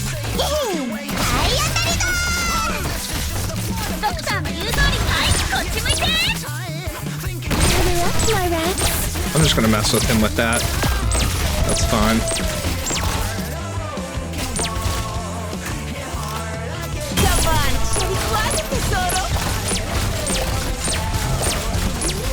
Oh man, I might lose her, but that's okay. This is the place. Wait, we got the boss! We got the boss! We beat him! Let's go! Let's go! Hell yeah! Let's go! Bye-bye, Zaro. Didn't the Signore Delupi agree to not meddle in the affairs of mortals? I changed my mind. Bernardo ruined my plans. I spent 68 years grooming him, and now he's killed himself just to deny my victory.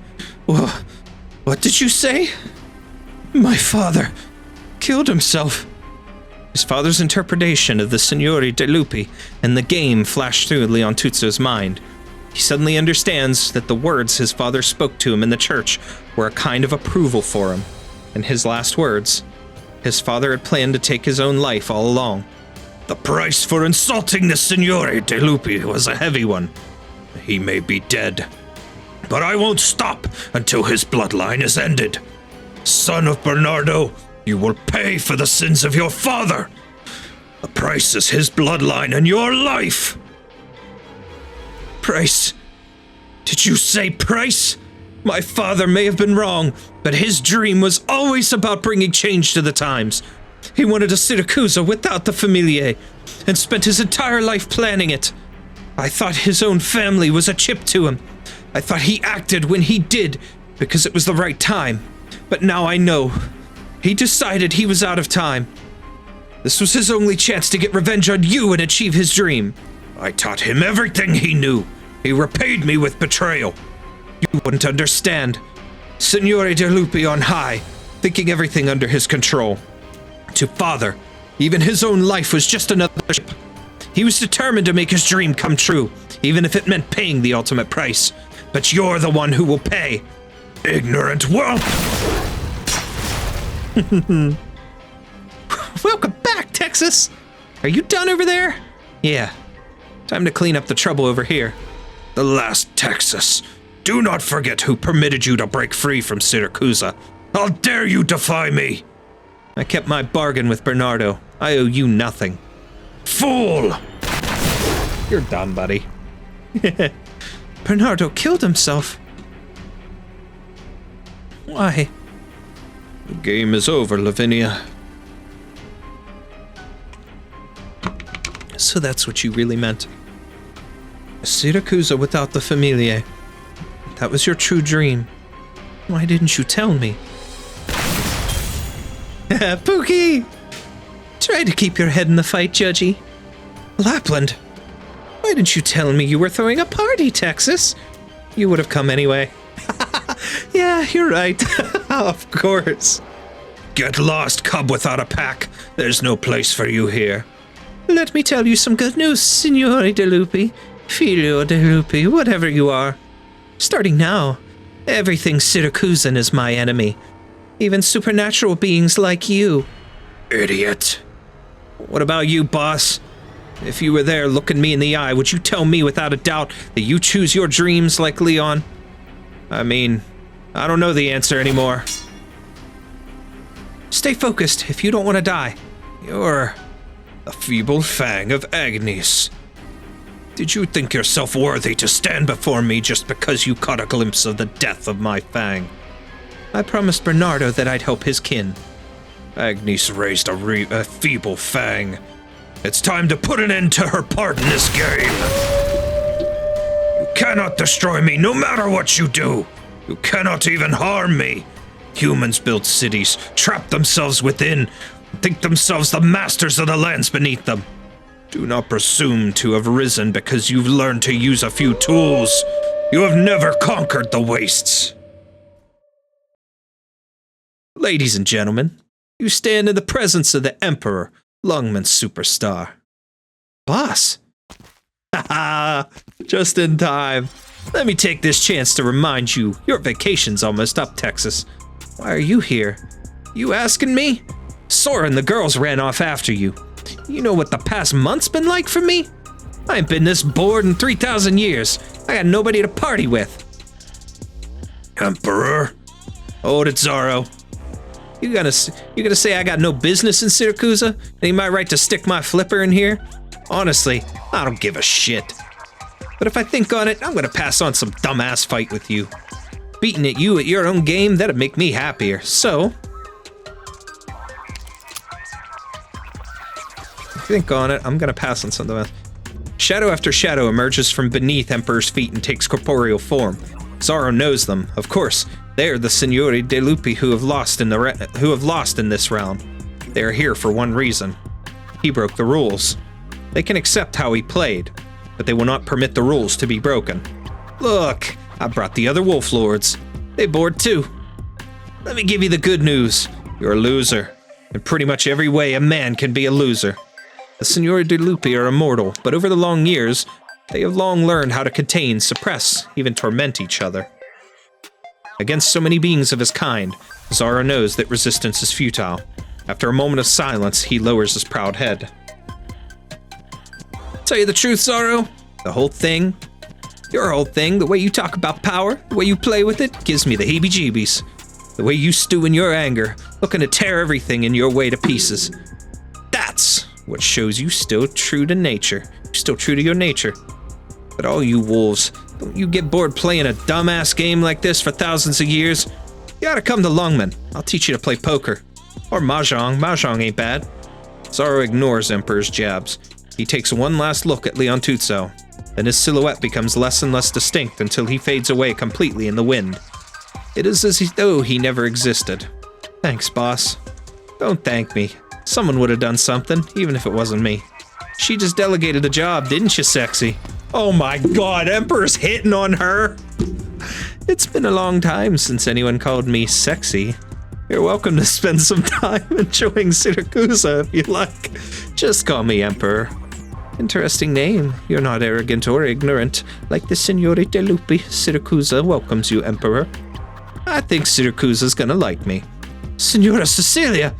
The games of the Signori De Lupi are archaic and stupid. Leontuzzo, son of Bernardo. Rest assured, it'll never trouble you again. Leontuzzo cannot move an inch. He realizes that everything ended the moment the old woman appeared. Not just the game of the Signori De Lupi, but their resistance as well. The old woman before him looks kind and cordial, but he knows that he will die in the most painful way possible if he makes one wrong move. He also knows, however, that to back down now is to see all his effort, all that he believes in, fade into dream. He looks over at Lavinia and sees the same thought in her eyes. Pardon me, Signora Sicilia. I didn't expect to have the honor of your presence in this way. You may already know what happened. You may already have made your decision. But I hope you'll give me and Lavinia a chance. A chance? What kind of a chance? A chance to talk. Even if we're doomed to die, I hope you'll grant us an audience before that happens. Engineer always says I should listen to the youths more. I think he overestimates his age. Come with me, children. You have earned the chance. May I have a moment first? I would like to take one last look at Bernardo. All right. Exusier, Texas! You okay? We're fine. Yeah. What are you doing here? I was too worried. Giovanna's stable now, so I brought Croissant. Looks like everything's more or less hunky-dory over here, though. I guess so. Phew. Still feels like something's missing, but I guess we could throw a party now. Yeah. You guys decide what kind of party you want. Where are you going, Texas? Toilet. Toilet isn't that way. I know. Feel the weight off your shoulders? Like you just got over a hill? There's still big trouble waiting right here. Huh. Shall we go? We'll go. One last fight. By the way, Texas, I got a letter from Signora Sicilia before you went back to Siracusa. Oh. Guess what it said? No thanks. Oh, you're no fun.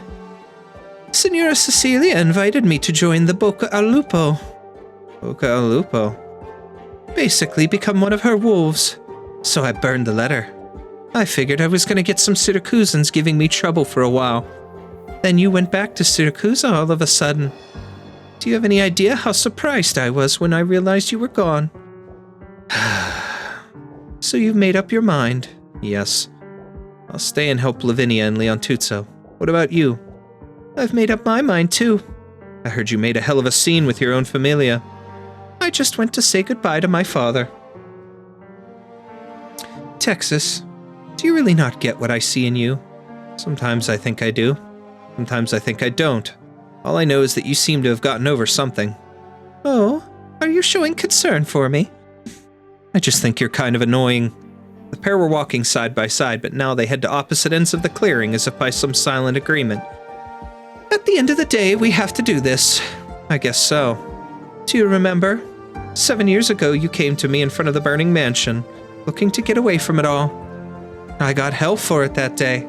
7 years later, you came to me again in a rainy park to issue a silly challenge to Siracusa. I'll kill you today. That's my line. Ah! Let's go! The sound of weapons clashing fills the park. No tricks, no fooling around. Every attack is intended to kill. You could call me your past, Texas. I believe that no one could escape this swamp. You escaped your past once, and made up your mind to cut ties with it. After returning to Siracusa, you proved to everyone that you had what it took to escape the swamp. You're staying here of your own accord to help that young cub change the pace. I gotta screenshot this one too. You're giving me too much credit. You're giving me too much credit. My dream has always been to live a simple life with a few good friends. I'll defend it if someone threatens to destroy it. There's nothing complicated about it.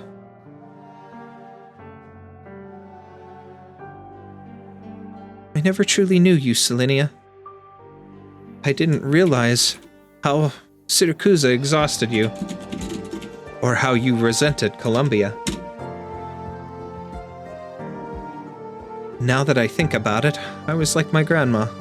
She spent her entire life hoping that old Salvador would change his mind, but she never even asked, never tried to fight for it. Same for me. I assumed the good times would last forever. I was so proud and arrogant. You wouldn't mind me staying with you, and I would love to chat more with Sora, but I don't deserve that, not yet. And so, let me close the curtains on Act 3 of La Morte de Texas, on Silinia Texas's story. You're free, Silinia. No one defines you. Her grandma. So let me put it a different way. You're in my nightmare, Texas. You always surprise me. You're always a step ahead of me. You made all the decisions that I couldn't, and now I can finally say this, after finally taking that step like you did. You're right. There's nothing complicated about it. If I hated everything about Siracusa so much, I should have destroyed it. In the end, you're the one who made me take the step. That's why you said goodbye to your father, and why you're standing here in front of me. You want to settle things with your past. Yes, just like you. We didn't have to go at each other's throats like this. But it happened. We each decided on our own that to kill each other is the way we settle things. The best way to say our goodbyes. The one who survives will become stronger. Not that Lappland has become stronger than Texas, or that Texas has become weak. Just like how Lappland did not lose to Texas 7 years ago because she was weaker. They were evenly matched from the beginning. What determines the outcome is Lady Luck, perhaps, or more importantly, strength of will. 7 years ago, Lappland lost the Battle of Wills. But now, having said goodbye to the Familia, her will is no weaker than Texas's. Either may win and either may lose.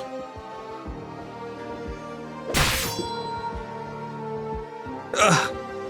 It's over. Texas! Stay back! Texas takes one look at Sora, then closes her eyes. Lappland thought she knew Texas well enough. What did she not know? She bore witness to Texas's exhaustion with Siracusa and her decision to declare war on the country. Texas's decisions surprised her each time, but this time she thought it would not be so. One lives, the other dies, there would be no other end.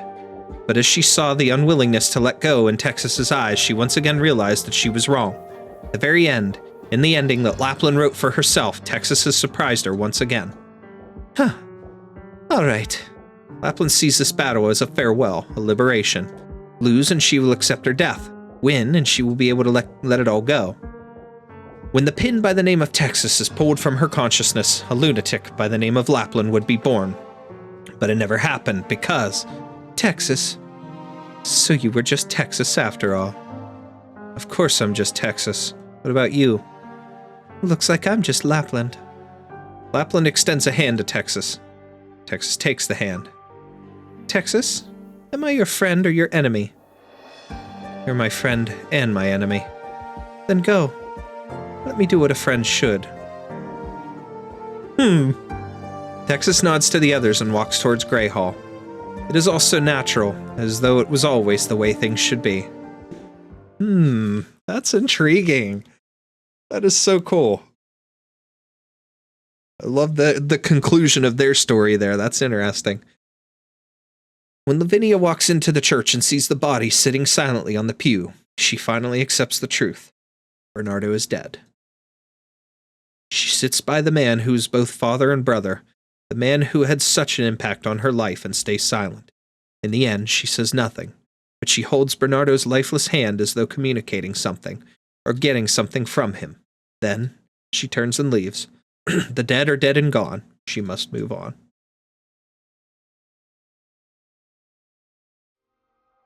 I heard my friends talking about what you did. Let me ask you one thing, child. All the nations across these lands are seeking change, trying to move with the times, but the impetus for change is an awareness of inadequacy, or a search for breakthrough. Does Siracusa need that? Does Siracusa really need to change? Do you think that the familia is something that must exist? Nothing is, but it existed for centuries before I was born. We can't deny our history or so easily destroy what already exists, can we? That's why you chose to continue the familia system when you established Grey Hall. Except now, all the familiae have to operate under your control. I don't intend to deny it.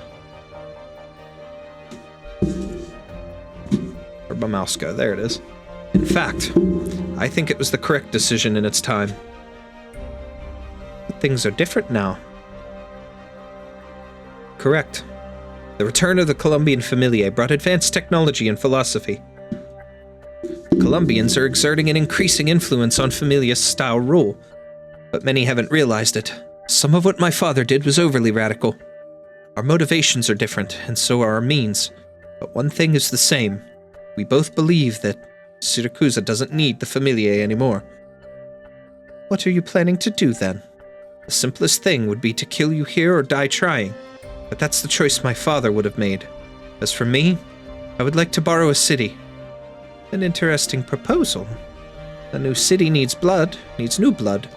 But you're on your own, child. How am I supposed to believe that you can reach your goal? Doors of Grey Hall are pushed open, before Signora Sicilia finished her sentence.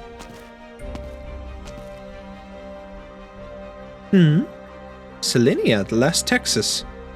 Come here and let me get a good look at you. I see your grandfather in you. Thank you. Looks like Giovanna has given you the necklace that I gave her. What is it you want?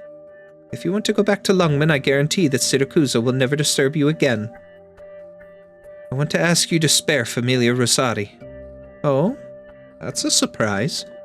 Wallach assassinated Giovanna and tried to kill you many times.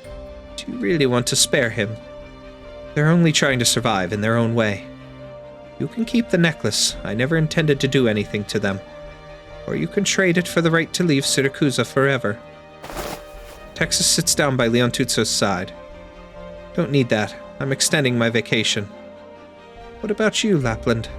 Lone wolf. Saluzzo's traitor. Lappland walks to Texas's side with a jesting smirk on her face. I got a simple dream. I want to destroy Siracusa just like them. The difference is that I'm not as civilized. And you, Judge Lavinia, instrument of my will. Lavinia stands behind Leontuzzo. Your will was once Siracusa itself, but now I'm going to change it. You believe that I'm wrong. I believe that no one can be right forever. Oh, wow. That is an awesome picture. God, I got a screenshot like all of these. I know there's sites that I could download them on, but on this monitor, it's awesome to be able to just screenshot it and be done with it. Signora Sicilia casts her gaze at the four young people before her. One who came from the strongest familia in Siracusa, whose upbringing made him long for a civilized future. Denied by his position, he chose to bury his head in the sand.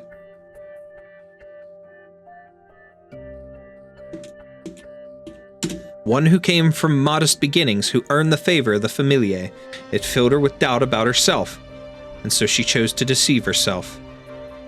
One who came from the oldest familia in Siracusa, who hated everything that asked of her. It drove her to rebellion down a path of madness. One who came from the strongest familia in Colombia, who became exhausted with the existence of the familia itself. She chose to run away in silence. They went to change Siracusa for different reasons, but they all came together in the end. I won't live forever, but I have a few decades left. Until the moment that my eyes close forever, Siracusa will continue to enjoy the peace that I bring. What about you, child? You stand on your father's shoulders, seeking to make the system better and fairer. Do you think you chose the correct path? If I gave you Siracusa, would you guarantee that she would walk a better path and become a better country? I can't guarantee that. But just as you're willing to listen to me here today, if someone else comes along looking to change my ways, I'm willing to sit down and hear him out. Signora Sicilia smiles.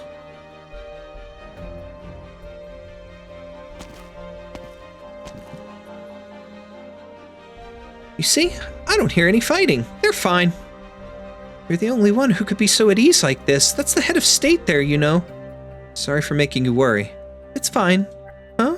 Where's Lappland? Texas casts her gaze in a certain direction. She's fulfilled her duty as a friend.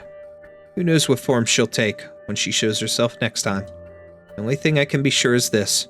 We haven't seen the last of her. My head hurts just thinking about it. Never mind. Let's see how Giovanna's doing. Yeah.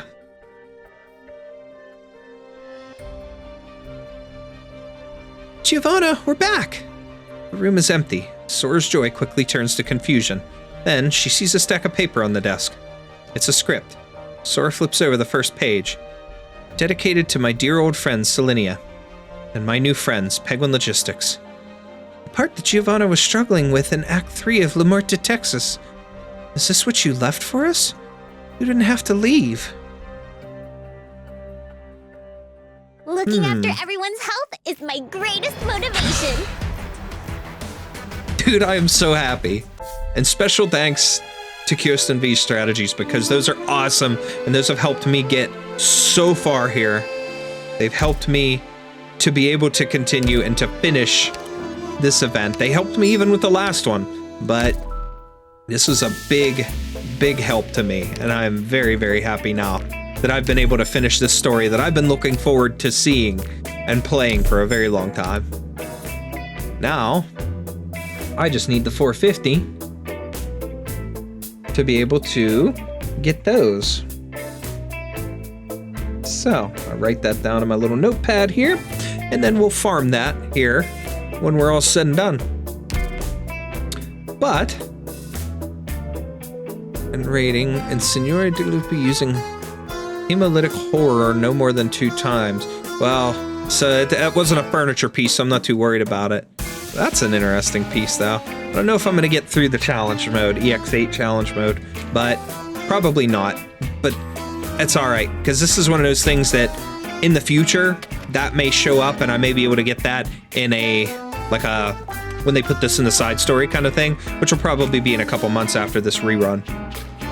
Or who knows, maybe even right away. I don't know. I doubt it, but let's go ahead and go through the last little bit here. Texas, I knew you'd come. Here's the last showing of our performance, and by the way, this is a friends and family ticket. Only leads get them. Best seats in the house. Is it tomorrow? Yep. Okay. We'll finish Sora's since we're already on her. Just as I thought, everybody's gone. Guess I'll leave it over here. If she comes back, she'll see the ticket I left for her. I'll put on the best show I can, Giovanna, as an actor and as your friend. We'll see each other again, won't we? Compense.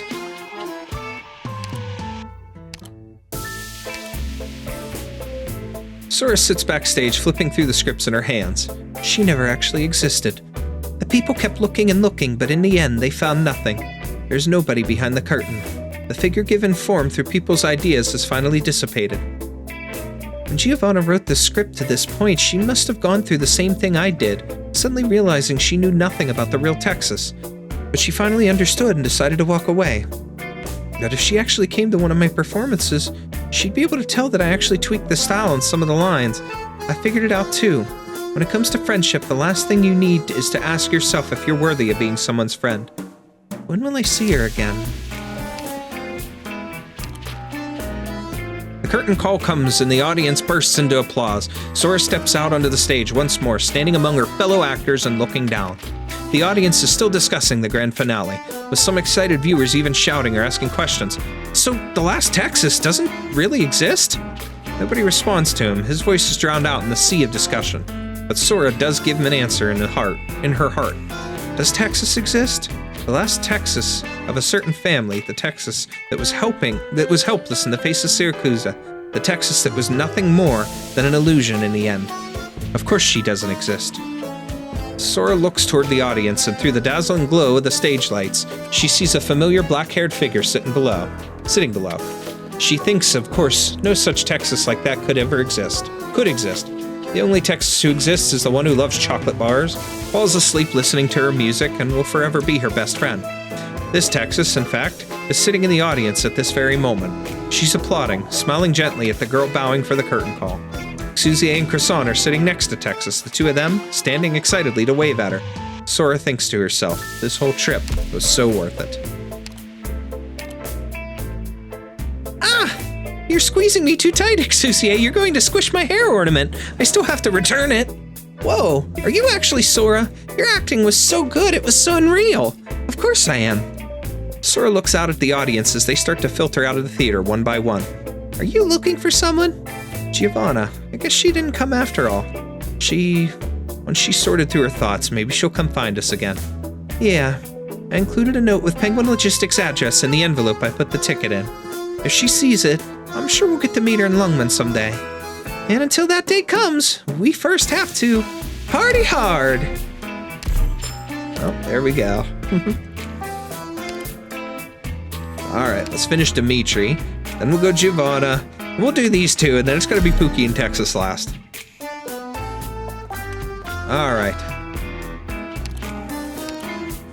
Boss, made our preparations. Leontuzzo will go to the new city today. Their new residence. If we want our revenge, this is the best chance to rub him out while he's on the way there. Dimitri holds a dagger in his hand. It was a birthday present he received from Leontuzzo on one of his birthdays. You're welcome to give it a try, but you'll figure out there's no point now. He has Signora Sicilia's permission, and Texas stands at his side. The only thing that awaits you is death. Even if you succeed, Leontuzzo will see it as nothing more than the last gasp of a despicable foe. A death that holds no meaning to anybody. Then, what should we... I want to take revenge for Leontuzzo Belloni's betrayal of the Familia. What I don't want is a violent personal vendetta. If he has to die, he should die after seeing what we accomplish. Of course, I won't go out of my way to stop you either. After all, death is just a consequence of an action. For each and every one of us, a betrayal is a betrayal. I understand. The mafioso shuts the door behind him, and the room falls quiet again. Dimitri closes the drawer, collapses onto the sofa, and lets out a deep sigh. His hatred is undeniable, and his past only makes him more angry. He tells himself to bear with it. He closes his eyes. Leon, it's gotta be me. I'm the only one who's gotta do it. Courtroom inner wall. Okay. Whoops. I didn't mean to back out of there. I meant to click this. Okay. So, Giovanna next.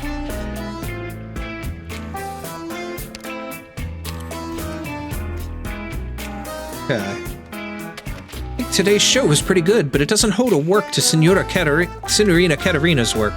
The playwright's got some ideas, but they're kind of shallow sometimes. I get the impression the playwright thinks the new city is still controlled by you-know-who. You really think it isn't? Of course it's not. Hear me out. The blonde-haired feline quietly sits on the bench by the street. She appears somewhat pale and haggard.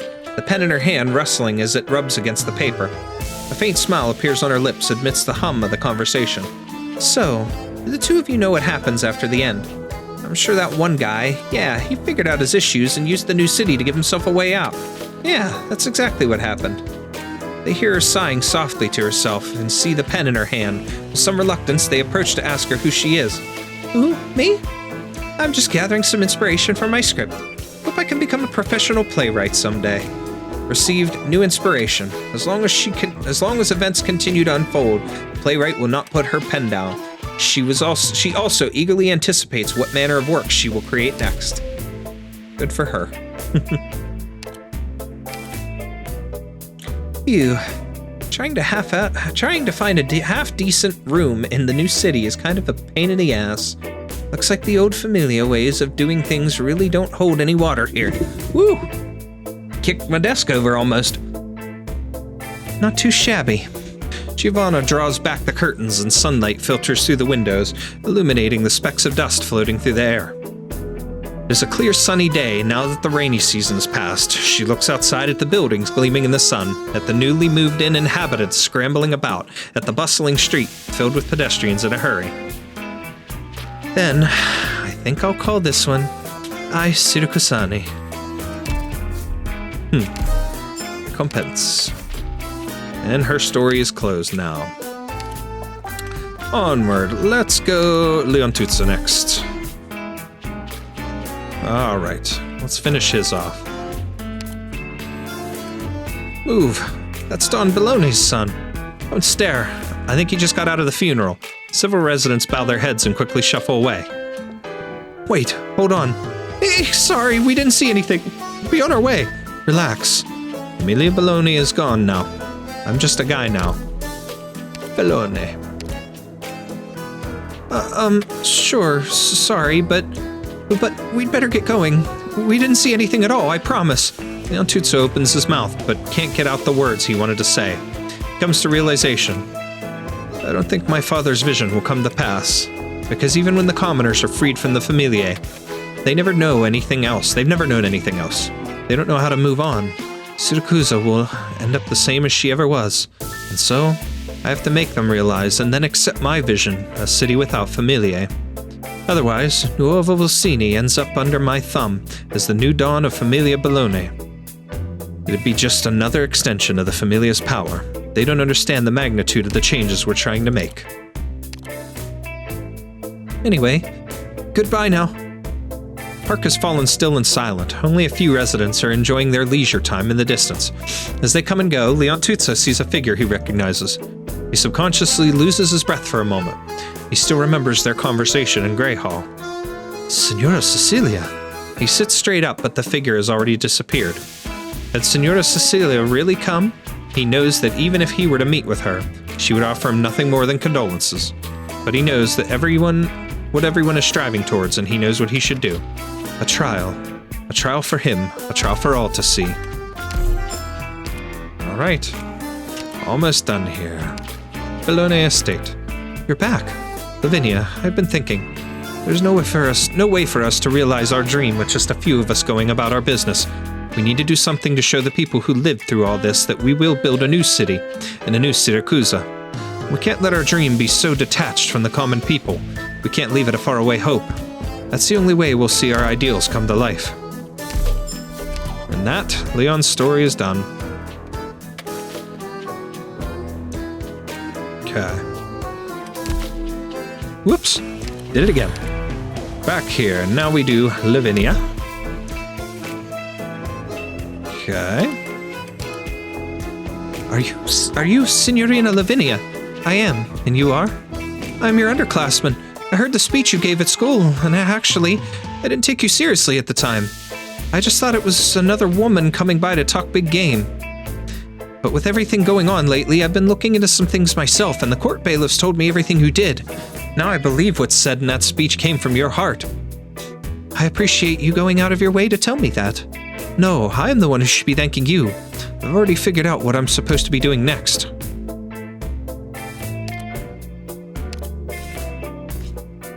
Okay. Are you busy moving right now? Yes, I'll be living in the new city. Let me help you then. Oh, before that, there's something I wanted to give you. He takes out a neatly written resume. My CV. I've decided that after I graduate, I want to work with you. Working hard for the sake of the new city that you talked about was the reason I went to law school in the first place. And those flowers. He looks at the bouquet of withered flowers among her luggage. On it is a tag with the words thanks, words of thanks written by a citizen. Lavinia, I'm going to get flowers for the people, just like you. Once you have, I'll accept your application. How does that sound? Though I do want to reiterate, are you sure about this? If you decided to work for me, it'll be a lot more difficult than if you decided to stay in Volsini. I can't even say for sure what it is I should be doing next. This is not an easy path to tread. I know. I've already made up my mind. I'm very glad to hear that. All your stuff is packed. Are you ready to leave? Yes. Actually, before that, I need to go mourn someone's passing. Oh, I guess I'll leave you to it then. Actually, I'd like you to come with me. He's not just an old friend.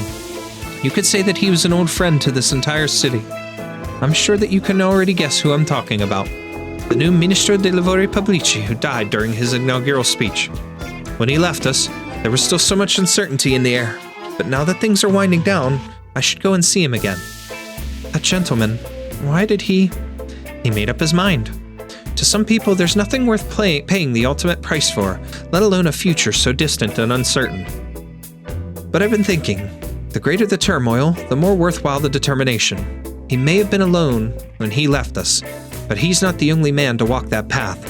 I'm sure he'll be glad to see you when we get there. But at the same time, it still upsets me. I'm upset with myself. If the awakening of a new group can't be inspired without the lives of those who led the way, I myself must not have been conscious enough. I used to resent Leon. He didn't even notice the corpses along the streets until they personally affected him as part of the Ministero dei Lavori Pubblici. But how am I any different? I didn't wake up until a man I respected paid the ultimate price. I wouldn't say that, Lavinia. Even now, many people are still reluctant to take that step.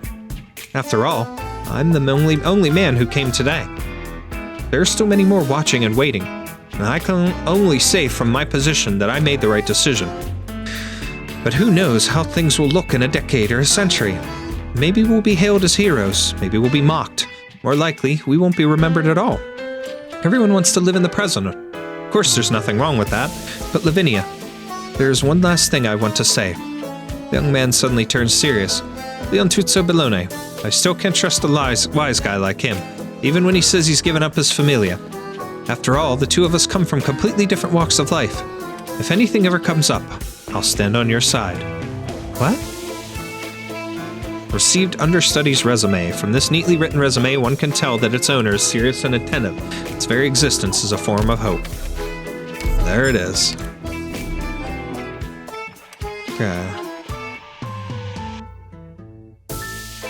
Okay. Pookie next, and then we'll top off Texas's story in the end. Since this is kind of mainly revolving around her in a sense. After leaving Greyhall, Lappland would not be seen again. Just as she is about to leave Volsini, she remembers some unfinished business, and so she turns back once more. I just can't bear to part with you guys, huh? Gambino waves his hand, then turns to leave without saying anything. Capone stands motionless, and after a long time, finally takes a step forward. You're still playing around, holding a knife at my neck like that. What are you doing here? I thought you left. Gambino's gone. Yeah, said he was going to work his way up some familia. Before you say anything, let me tell you this. Capone looks at the woman in front of him vacantly, unsure what might happen to him when he finishes his words. Just like you said, I ain't gonna find no answers from you. No way forward. I'm leaving too. Oh. Oh? That's it? Adio, Capone.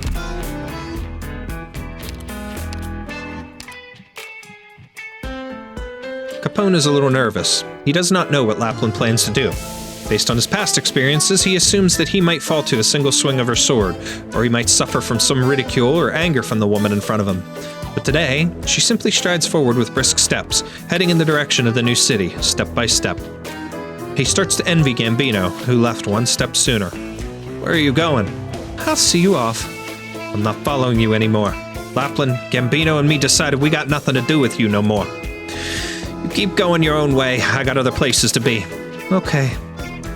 I didn't say anything, did I? Capone grips the knife hidden in his sleeves. I just came to give you my blessing. You're running away too. I guess I could say you're rebelling. Rebelling against me. Even if you decide to keep getting pushed around in the streets of Siracusa, well, that's not so bad, is it? So put the knife away. I just came to say goodbye. Continues to clutch the blade in his hand. Still don't get it, little buddy. I'm not here to laugh at what you're doing, and I'm not angry at all. You're just following your path. Arrivederci. Capone remains silent for a long time. Finally, he turns and leaves. Lappland turns once more, walking in the opposite direction of Orsini towards the wilderness.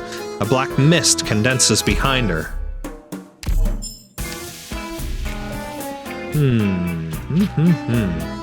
Okay.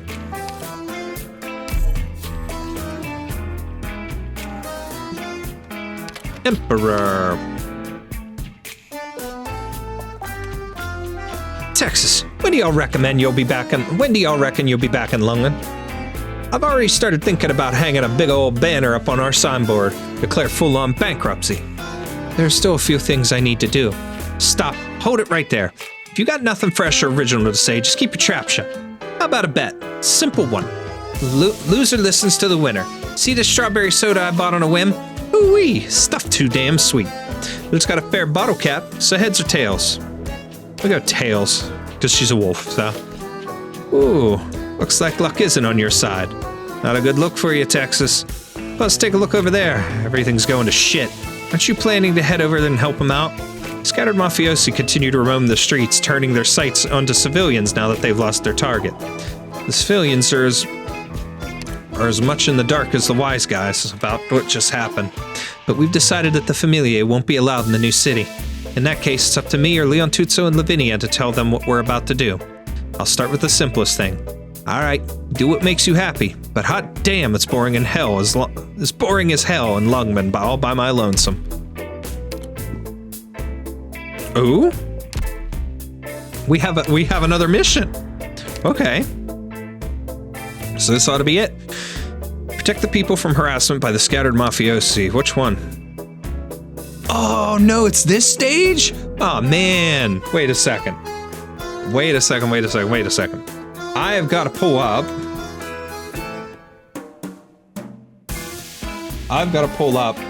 How that was done before, so I make sure I get it right. At least a 2-star rating while protecting at least 5 Syracusan civilians from being defeated.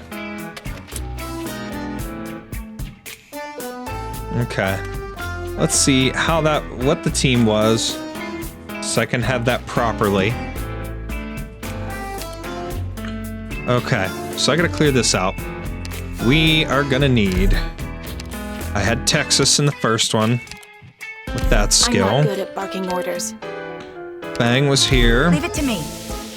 We had... I Spot. want to ask about the meaning of this mission then. We had... Lava. As far as teamwork's concerned, Gitano. I don't mind. As long as nobody messes up. Wait a minute. Let me predict the results of this battle. Susuro. はい。みんなの面倒は私がちゃんと見ておくから安心して。Hibiscus. I won't fail you. Bubble. I will protect everyone. 言うことを聞く？やってみる。 This is gonna be Lappland. Make Texas the leader. She is the leader, Pookie. Cardigan. Awesome! And Finally, my time has come. I'll do all Beagle. I can. Alright, so I remember them putting him there.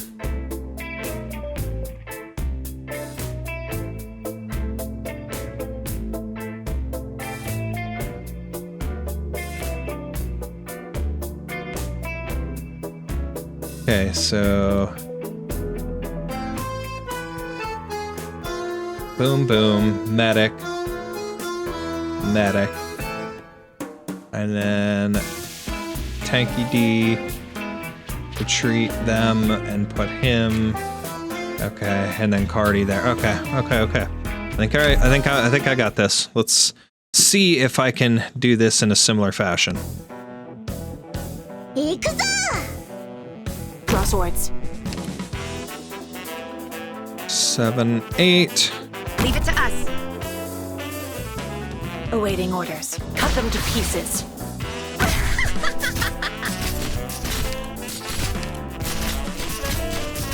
Thrust.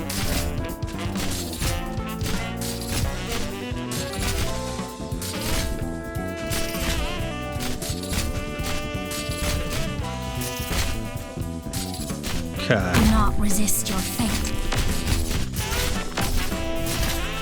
Okay, I need a medic. Come on, Siracusano, tesoro. It's safe here! Got it. You can't stop me. 医者ならここにここだよ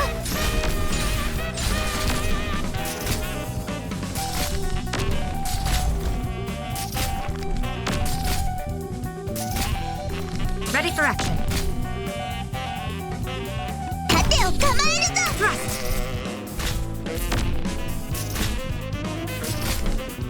All right then.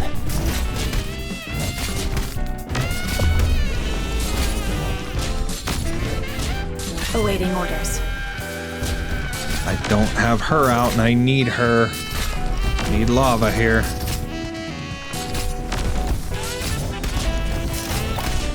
Can you do it? You can't stop me. That's it. 天井はさかかったら声を上げて Whoa! What? Whatever you say. Doctor? Dude, no way. A very wise choice. All will fall before. Catch. 僕にも体当たりだ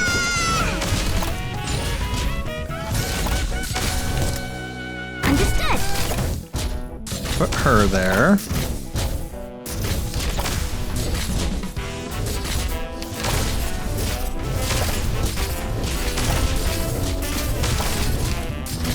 All right.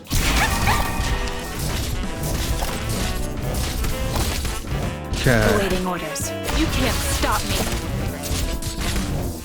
Come on, Siracusano, tesoro. Okay. 私ならこっかかったら声を上げてもいいよ我慢しないで I can heal that wound in no time Get that healing up. Come on. Alright, let's just let everybody's specials and everything climb up here a little bit. Can you do it?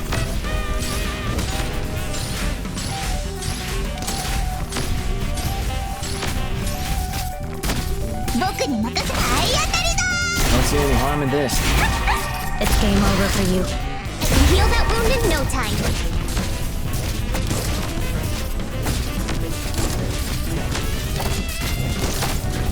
A very wise choice. The Tower of Void. You'll have to try hard. Your attacks have no effect target location reached Crosswords. Okay, come on, meds. In position. There we go. Awaiting orders. all right We got him stunned. One went down. Now it's just the father. please come to your senses Dawn, Aeginair. is it my turn huh Yes, got him. Did I save looking 5? after everyone's health is I my didn't know. I greatest don't know. motivation. I got 3-star, but I don't know if I saved 5 of the people. Objective complete. Ah, I did it. Let's go. Familia Elite Medal. All right. So all these are clear. I've cleared every one of these. So now we should have just a little bit of an epilogue, right? These are all done and all 3-starred beautifully. Yep. So ST-4, so together, the clash between civilization and savagery never ends. Epilogue time, and we officially beat the event, guys. Let's go. Wait, Crown Slayer's here? What the hell? Ugh, my tail's all wet. So wait a second. Hey, wait a second. So here's the thing, okay? Little bit of a spoiler if you guys are just following my story, my gameplay.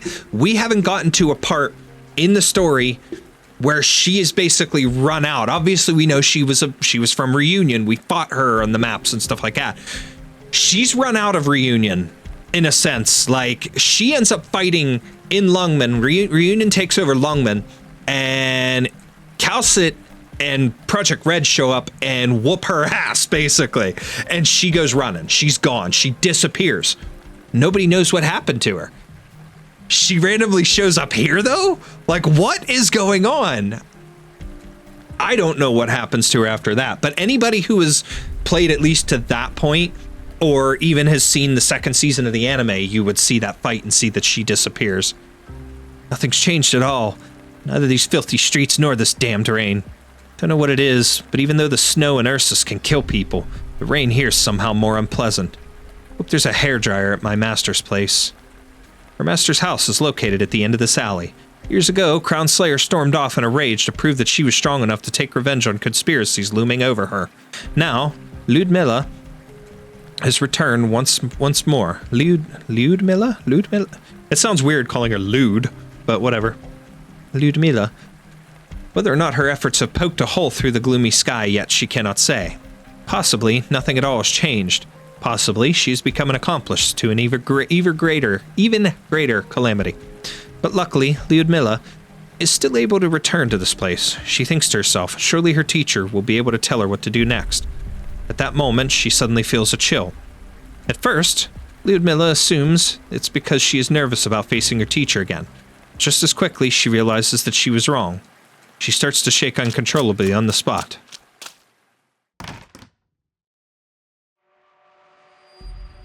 Maestro!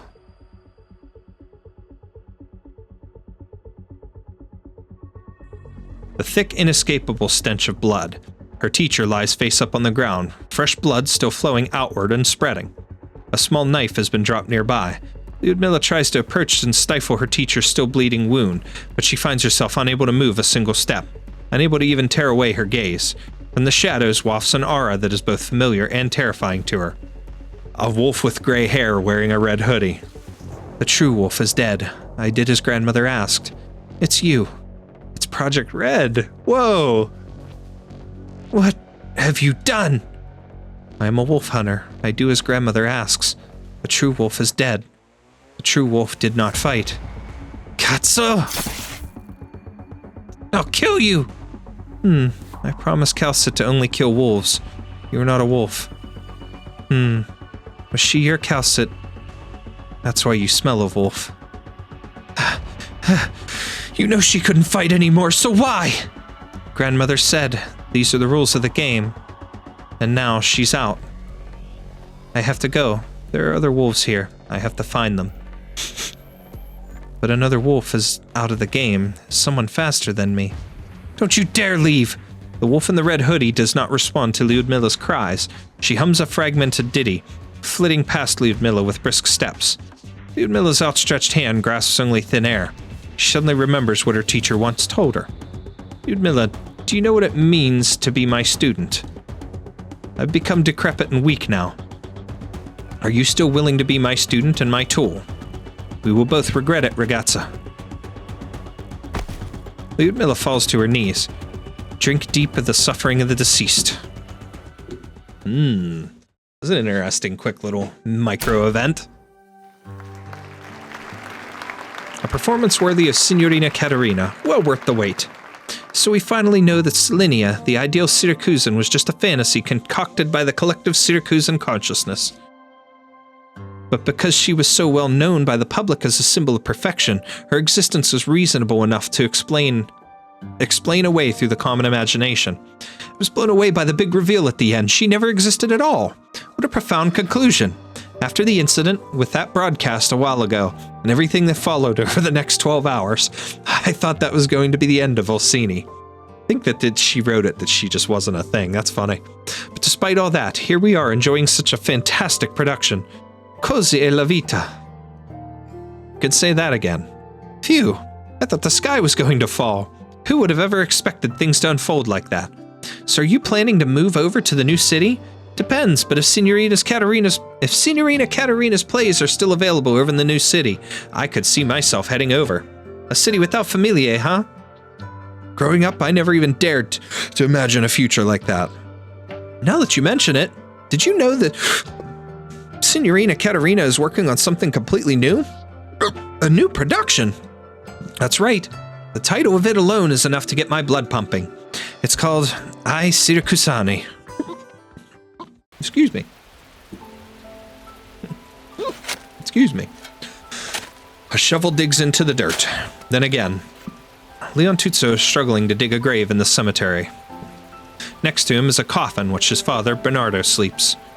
Today is the funeral of Bernardo, the former Don of Familia Bellone. The funeral for one of the Dodici Dons should have seen the entire cemetery packed into the fences. But not a single soul will mourn the passing of a man who betrayed his familia, his city, and his society. Leontuzzo also asked Lavinia and the others not to come. This is his last farewell to his father. Padre mio, how would you be seen by future generations? As a man who ushered in a new era, or as a man who betrayed the old one? I guess that all depends on how well I do. You've passed one hell of a weight onto my shoulders. But I guess that means I'm a worthy son, and that I'm a sucker. Here to clean up your mess. Leontuzzo continues to chat animatedly as if his father is still alive with him as he digs. But other than that, he doesn't know what else to say. Oh, right. Signora Sicilia agreed to my request. There will be no familiae in the new nomadic city. I guess a part of your dream did come true. After talking with Signora Sicilia, I think I finally understand her a bit better. Seems like she wouldn't mind taking Siracusa with her to the grave. It doesn't bother her at all that Siracusa can only enjoy a semblance of peace while she's alive. Because for her, Siracusa doesn't need a future. How should I put this? Signora Sicilia is more like the caretaker of a bygone era than an actual ruler. The reason she was willing to give me a chance was just because she decided it was worth a try. Nothing more, nothing less. What a terrifying being. Phew, I thought I'd be here all day digging your grave, but it turns out it wasn't so hard. Enough space has been made in the ground to accommodate the coffin. The last thing that remains is to lower it in. Leontuzzo walks to the front of the coffin, hesitates for a moment, but finally reaches out his hands. The coffin is extremely heavy, and pushing it is a very demanding task. Just as his strength is about to waver, he is suddenly joined by a pair of helping hands. Leontuzzo turns his head and sees Dimitri right next to him. Dimitri, you... Ooh, that's a cool coat. Dimitri says nothing, simply taking an object that shines with a silvery light out of his coat and tossing it into the grave. It's a pocket watch. The Don. He gave it to me. Now I guess it's been returned to its original owner. You've already apologized to me, Leontuzzo. But even if I can forgive you, our fratelli, who died in that conflict, could never forgive you. Even if Familia Bellone is gone, I won't forget them. I hear you plan to organize a new familia. Most of the guys who survived already left, but some stayed behind and they need a place to go. Even for you, that's one ass backwards familia. That's how it should be. You're walking down a thorny path. I know. And eventually I will stand in your way. I know. So don't go dying on me.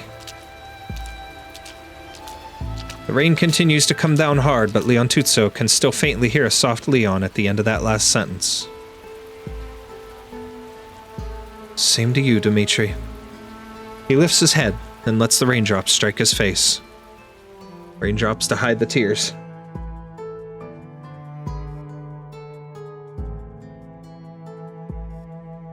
You won't be needing most of this furniture anymore, right? Guess not. Familia Bellone is no more. Most of the old associates have already left. After all, it's not an easy thing to stomach getting betrayed by your own Don.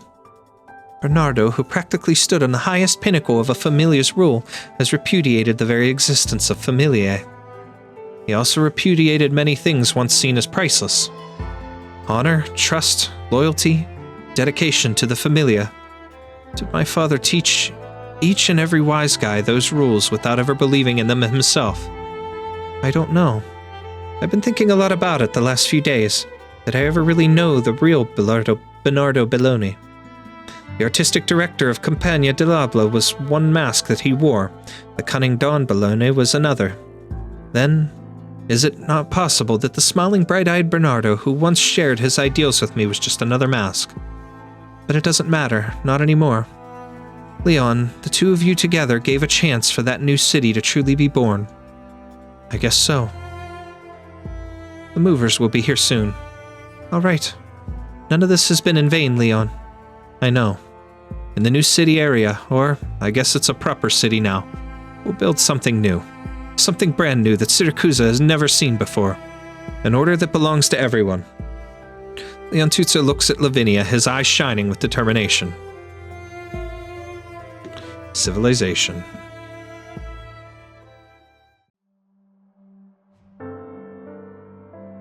Each wolf, from its moment of birth, knows that its existence is a symbol of the wastelands.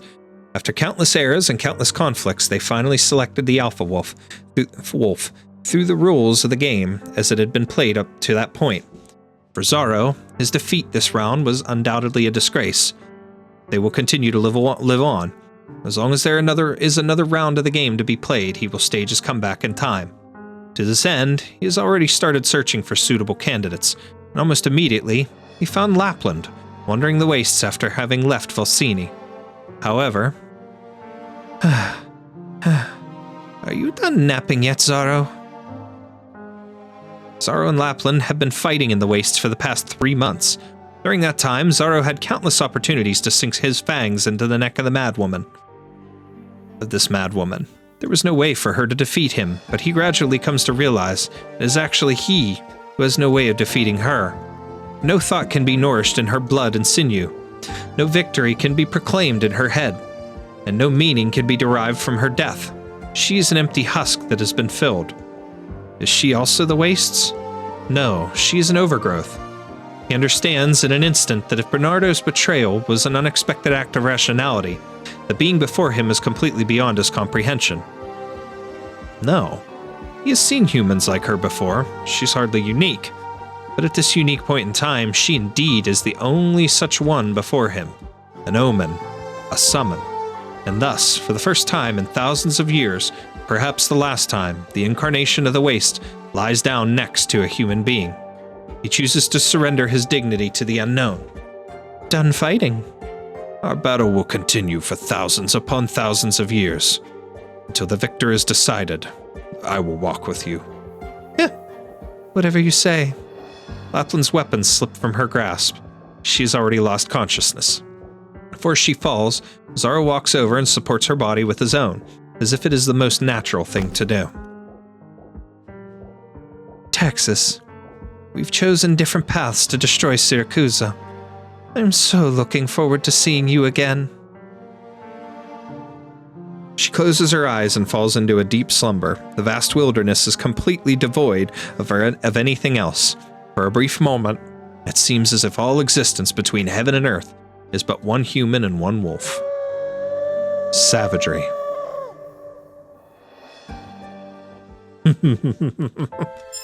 Awesome. That's it. One hell of a story and one hell of an event. That was awesome. I only got these EX stages if I want to tackle them, but I probably will not tackle them. No way. But that is that. Doctor. And now I happen to have Yes. a need Is Cruz here too? to farm the last little bit Ciao, Doctor.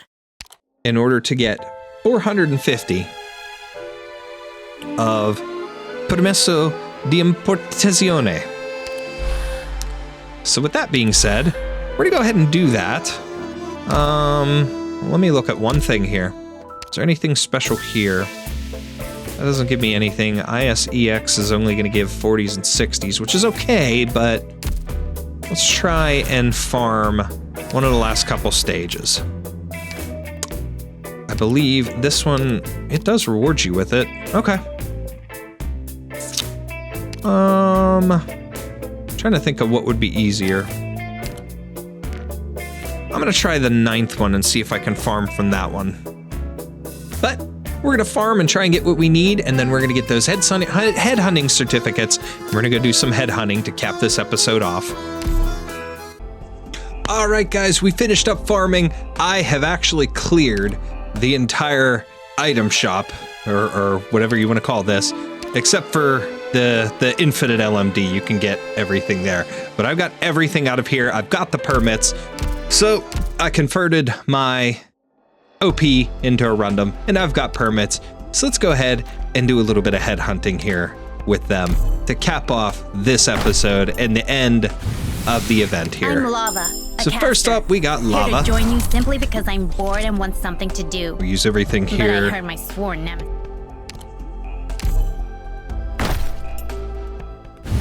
We got a 5er. Sisa. Okay. That's That's a new one for me. Never used him before, so I don't know much about him or what he could do.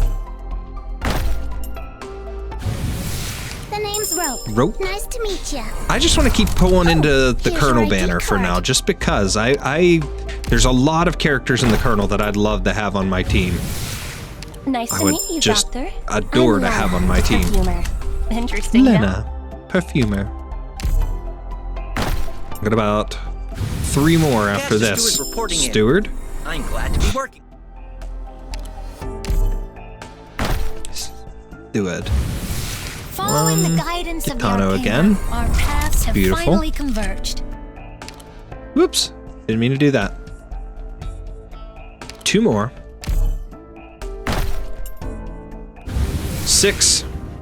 Let's see who we get. Is it going to be one of the 2 there, or is it going to be somebody else? Great. Rosa, let's go. Excellent. Allow me to once again She'll be a express my good gratitude sniper to Rhodes help me Island out. for I keeping used me her and for a my very family. long time on my main I've account. had enough of a break working in logistics. I still use her on occasion. So that's a big help to have her on my team. Good day. And Moose. Please call me Moose. And her crazy hand. All right. So let's go here. First of all, let's update our stuff, our potentials.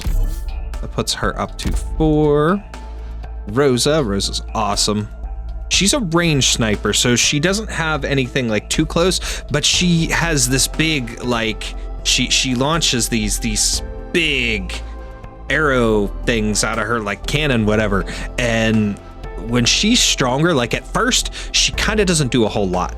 But when she's stronger, when you level her up or like E1 her, at least max E1, she is like fierce, like one-shot kills on a lot of the aerial units because of this. And like people in a decent range, she will do massive damage for us. She's kind of slower, but I've loved using her for a while. She came in big time handy for a couple of stages that I desperately needed some help with. All right, let's check and see, because obviously I got a bunch of certs here. Add them in, and we'll just kind of keep building this stuff up so that we don't have anything to kind of worry about or to lose. So we got an hour, and then the item shop actually cycles again. So we'll be getting more chances to purchase some stuff here soon. But that is it. So that's all we're gonna have for today. So let's go ahead and wrap this up. All right, guys. So that is it for this episode. That's one hell of a event. It was incredible. That was great. I had a lot of fun with it. Had a lot easier time with the narration. There's still some things that I probably mispronounced and whatnot because of the nature of the language and in like the Italian type. I don't know how you say it, but the words that were supposed to be like Italian and whatnot. I'm not super familiar with the language, but I generally feel like I can pronounce that easier than I could the German stuff that was in the Zwillingssturm event. But it definitely was a lot of fun to be able to go ahead and do this and to be able to complete it. And again, thanks to help from KysotinV for his tutorials and things to be able to build and run his strategies to actually complete this with a team while I still have a fairly young account that I'm trying to get stuff, built on and get a good team built on. And, well, yes, I do have a good group of solid operators and stuff so far. I still need to build up everybody. I still need to work towards getting everybody built up. I'm going to need to farm LMD and farm chips and stuff like that to be able to get everybody E1'd and get prepared for the future. And we've got a lot of cool banners and stuff coming up here in the future, and a lot of other events and things that are just now starting to get over into the global server. And I'm going to look at trying to do as many of them as possible. And I'll continue using his strategies for as long as I need to. But like I said, I'd like to get myself to the point eventually where I have a good team of operators here that I like and that I want to stick with, and that I would be able to basically use them. And if I struggle, if I screw something up, I'll just go and look at his tutorials or somebody else just to be able to go get that placement, to get that idea of placement and say, oh, well, you know what? What I'm doing is kind of working, but I need that little kick to actually finish it because, I'm letting an enemy or two leak through, or I just can't beat it at the end. I get up to like the last wave or whatever, something to that effect. Or maybe I'm struggling with the boss, whatever. It's just the placement that I'd like to be able to look up if I need to. But it's going to be a while till I get those operators, till I get that to that point that I'm more comfortable and that I have what I want.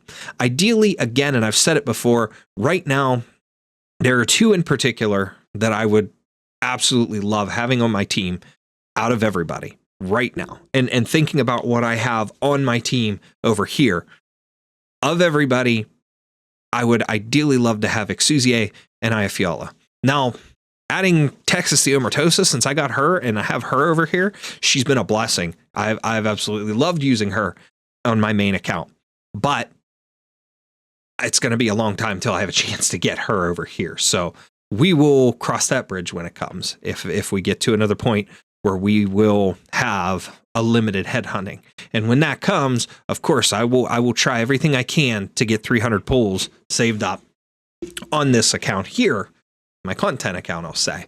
We'll lovingly call it my content account. I will try to get 300 pulls so that when that banner hits, and if she's in the shop, if I don't get her out of that banner, I'll use the 300 certs or whatever to be able to get her and have her on the team here. She will be a wonderful addition, but she's just kind of like a complete extra. The two that I definitely want are Ixuzie and Ayafiola. I want those two, and I will definitely get them incorporated on the team.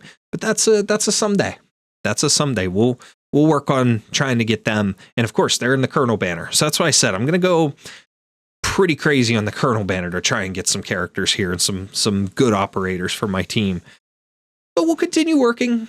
And now that this event is over, I'll probably jump back into some main story stuff and some other content and whatnot with the game whenever I get a chance. But for now, I'll keep doing my daily login with my monthly card and start storing, some things up as much as I can around them and whatnot for headhunting in the future, and start storing up the other items and sanity potions and things as I can, which I know they expire, but as I'm working on things and, say they give me 10, 11 days before something expires, then I have time. I have time that I can go in and start farming if I need to be able to use those up, whatever it takes. But we'll continue from here. And at this point, it's only onward and upward to continue building our team. I am so happy with the story, how this played out. And as you guys have known since I started this, Texas and Lappland are two of my absolute favorite characters. Between the stuff, even right here, they're right there behind me, and they're right here behind me, and my plushies of the two are upstairs, and admittedly body pillow covers, and I have keychains and hanging in my car of the two of them, and I have a Texas desk pad here, and I've got one of my phone cases. I have two Texas phone cases, and I have a Lappland, and I have them as my backgrounds, so on and so forth. This event I've been looking forward to ever since I read about it a little bit online, just trying to figure out some things about the game when I was getting back into it, and I was learning more and learning about the characters and and stuff, and learning about those two in particular a little bit more because of remembering them from the beginning and just wanting to learn more about it. And when I found out about the event, it was like, can't wait till they eventually rerun it or till I can get a chance to play it. I hope I can. And now it finally came true. And I that story was absolutely incredible. And I love the characters. I've loved what happened and Leon or Vigil's story, Penance's story or Lavinia, and what happened with Bernardo and the Penguin Logistics crew and the Beast Lords and stuff like that. It's just such a really cool and well encapsulated story, and the Familia and the Mafia background and history and stuff. It just very, very well done, very fantastically done. And I was thrilled to be able to finally play this. This is definitely one of those stories, though, that really had me entranced in it and enraptured in a way that I spent time. And as I've said before, I chat with the characters in Character AI on occasion, but I spent time talking to them, all of them. Penance, Texas, Lappland, I even talked to Vigil, and I had a little bit of a story with him that I was kind of rolling. It was neat because I was playing it up like talking about the old days, like I was, in Siracusa with them, and just seeing how much the AI could pull and learn from the story and stuff. And it was picking up on some things, but it wasn't the greatest conversation, but it just felt cool. It was one of those things where my mind kept drifting during the day to the story. And it's like, this was my way to be able to have that with me and be able to kind of continue to enjoy the story until I got back to continue recording. But it was just fun talking to the characters like that, and then fun to actually experience this story. And I have a feeling this one's going to stick with me for a lot longer than like Zwillingssturm. As much as Zwillingssturm's ending and some of the things that happened with that had me choked up and had me a little teary-eyed at the end. This one, it to a point, I felt like I wanted to be that way, but I felt more of that like accomplished and more of that like, yes, I love this story. This was amazing. I'm very happy with it. And that kind of a feeling. It's a little different, but I quite enjoyed it. And I'm very anxious to see where the story goes. And the one thing that was really cool with this is the stuff there at the end with Lappland and ZAARO, and now he's following her. Like she's his leader of the pack, so to speak. And for any of you who've recently seen like the concept trailer 4 or whatever it was that came out with the stuff that's in the Chinese server and stuff right now, there is a small image, a glimpse of her that has people thinking there may be a Lappland altar coming, an altar unit for her, because it's her eye. It's quite obvious. Her eye, her scar, her hair. And there's this like black mist and stuff around her, which is making people wonder if she may be able to command a summon of ZAARO or something. There's a lot of cool stuff that's coming, and it also may be adding her to the main storyline, because if it's in the concept trailer, that makes you think. But as far as the events so far, this one's got to be close to my favorite. My number one for a while here was Lone Trail. After playing it on my main account, after playing Lone Trail, that was my number one favorite for a while. But this might be contending with it, partially because of the characters, but partially because that story was absolutely incredible. For everything that Texas went through and being sucked back into the mafia life in Siracusa, and Lappland and her chasing after her once more, kind of feeling like she's living in her shadow in a way, but it's also the case of trying to bring back the old Texas, and what is she going to do with her life, and then realizing that she wants to escape too, and that she can do it. And it took Texas saying something to her, but realizing that she can do it. And she finally did. She had her own story that took the course. She played some sides and stuff, and the stuff with her dad and telling him goodbye forever, breaking away from the family. Texas and her old friend and Giovanna, and again the stuff with Leon and his father, and Lavinia and her path. And then, honestly, Rubio, the little slime ball, man, the way he acted all the way up until he made that speech, that was one of those things where I just, like, I was kind of taken aback by it. I may not have shown it very well, but when I think of it, I did not expect that. I did not expect, up until that point, there was nothing that really gave me an indicator that said he was going to turn or say something. He was going to, like, switch sides or show something that, you know, proved that he really wasn't a bad guy, that he was just playing the game. I did not expect that out of him. So that was really, really cool to see, and to see that change of heart when here I thought he was just some sleazebag, slimeball trying to make his way through and using every little chance he could to worm himself in with people and to keep himself safe. And come to find out that, yeah, he had his own ideals, and he wanted to, he was friends with Karachi, and, you know, obviously Karachi was killed towards the beginning, but just everything that went down and the way they interweave the story and the characters and stuff. And overall, it's just such an incredibly well done story. And that's Arknights in general. That's not just the events, but that's Arknights in general. That's one of the reasons I absolutely love this.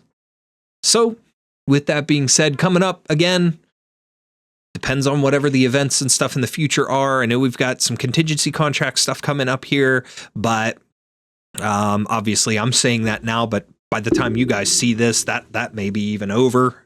Till it takes me all the time it's going to take for me to edit and render all these videos and stuff. But I'll be continuing with main story stuff, and like I said, doing what I can so that we can keep providing you some fun Arknights content in the future. But with that being said, guys, that is it for this part of the series. That is it for this particular video. I appreciate you all for hanging out with me and for watching this while you do, for you spending time on my channel and on my content. With that being said, though, that's it for this video, guys, and I will see you in the next one.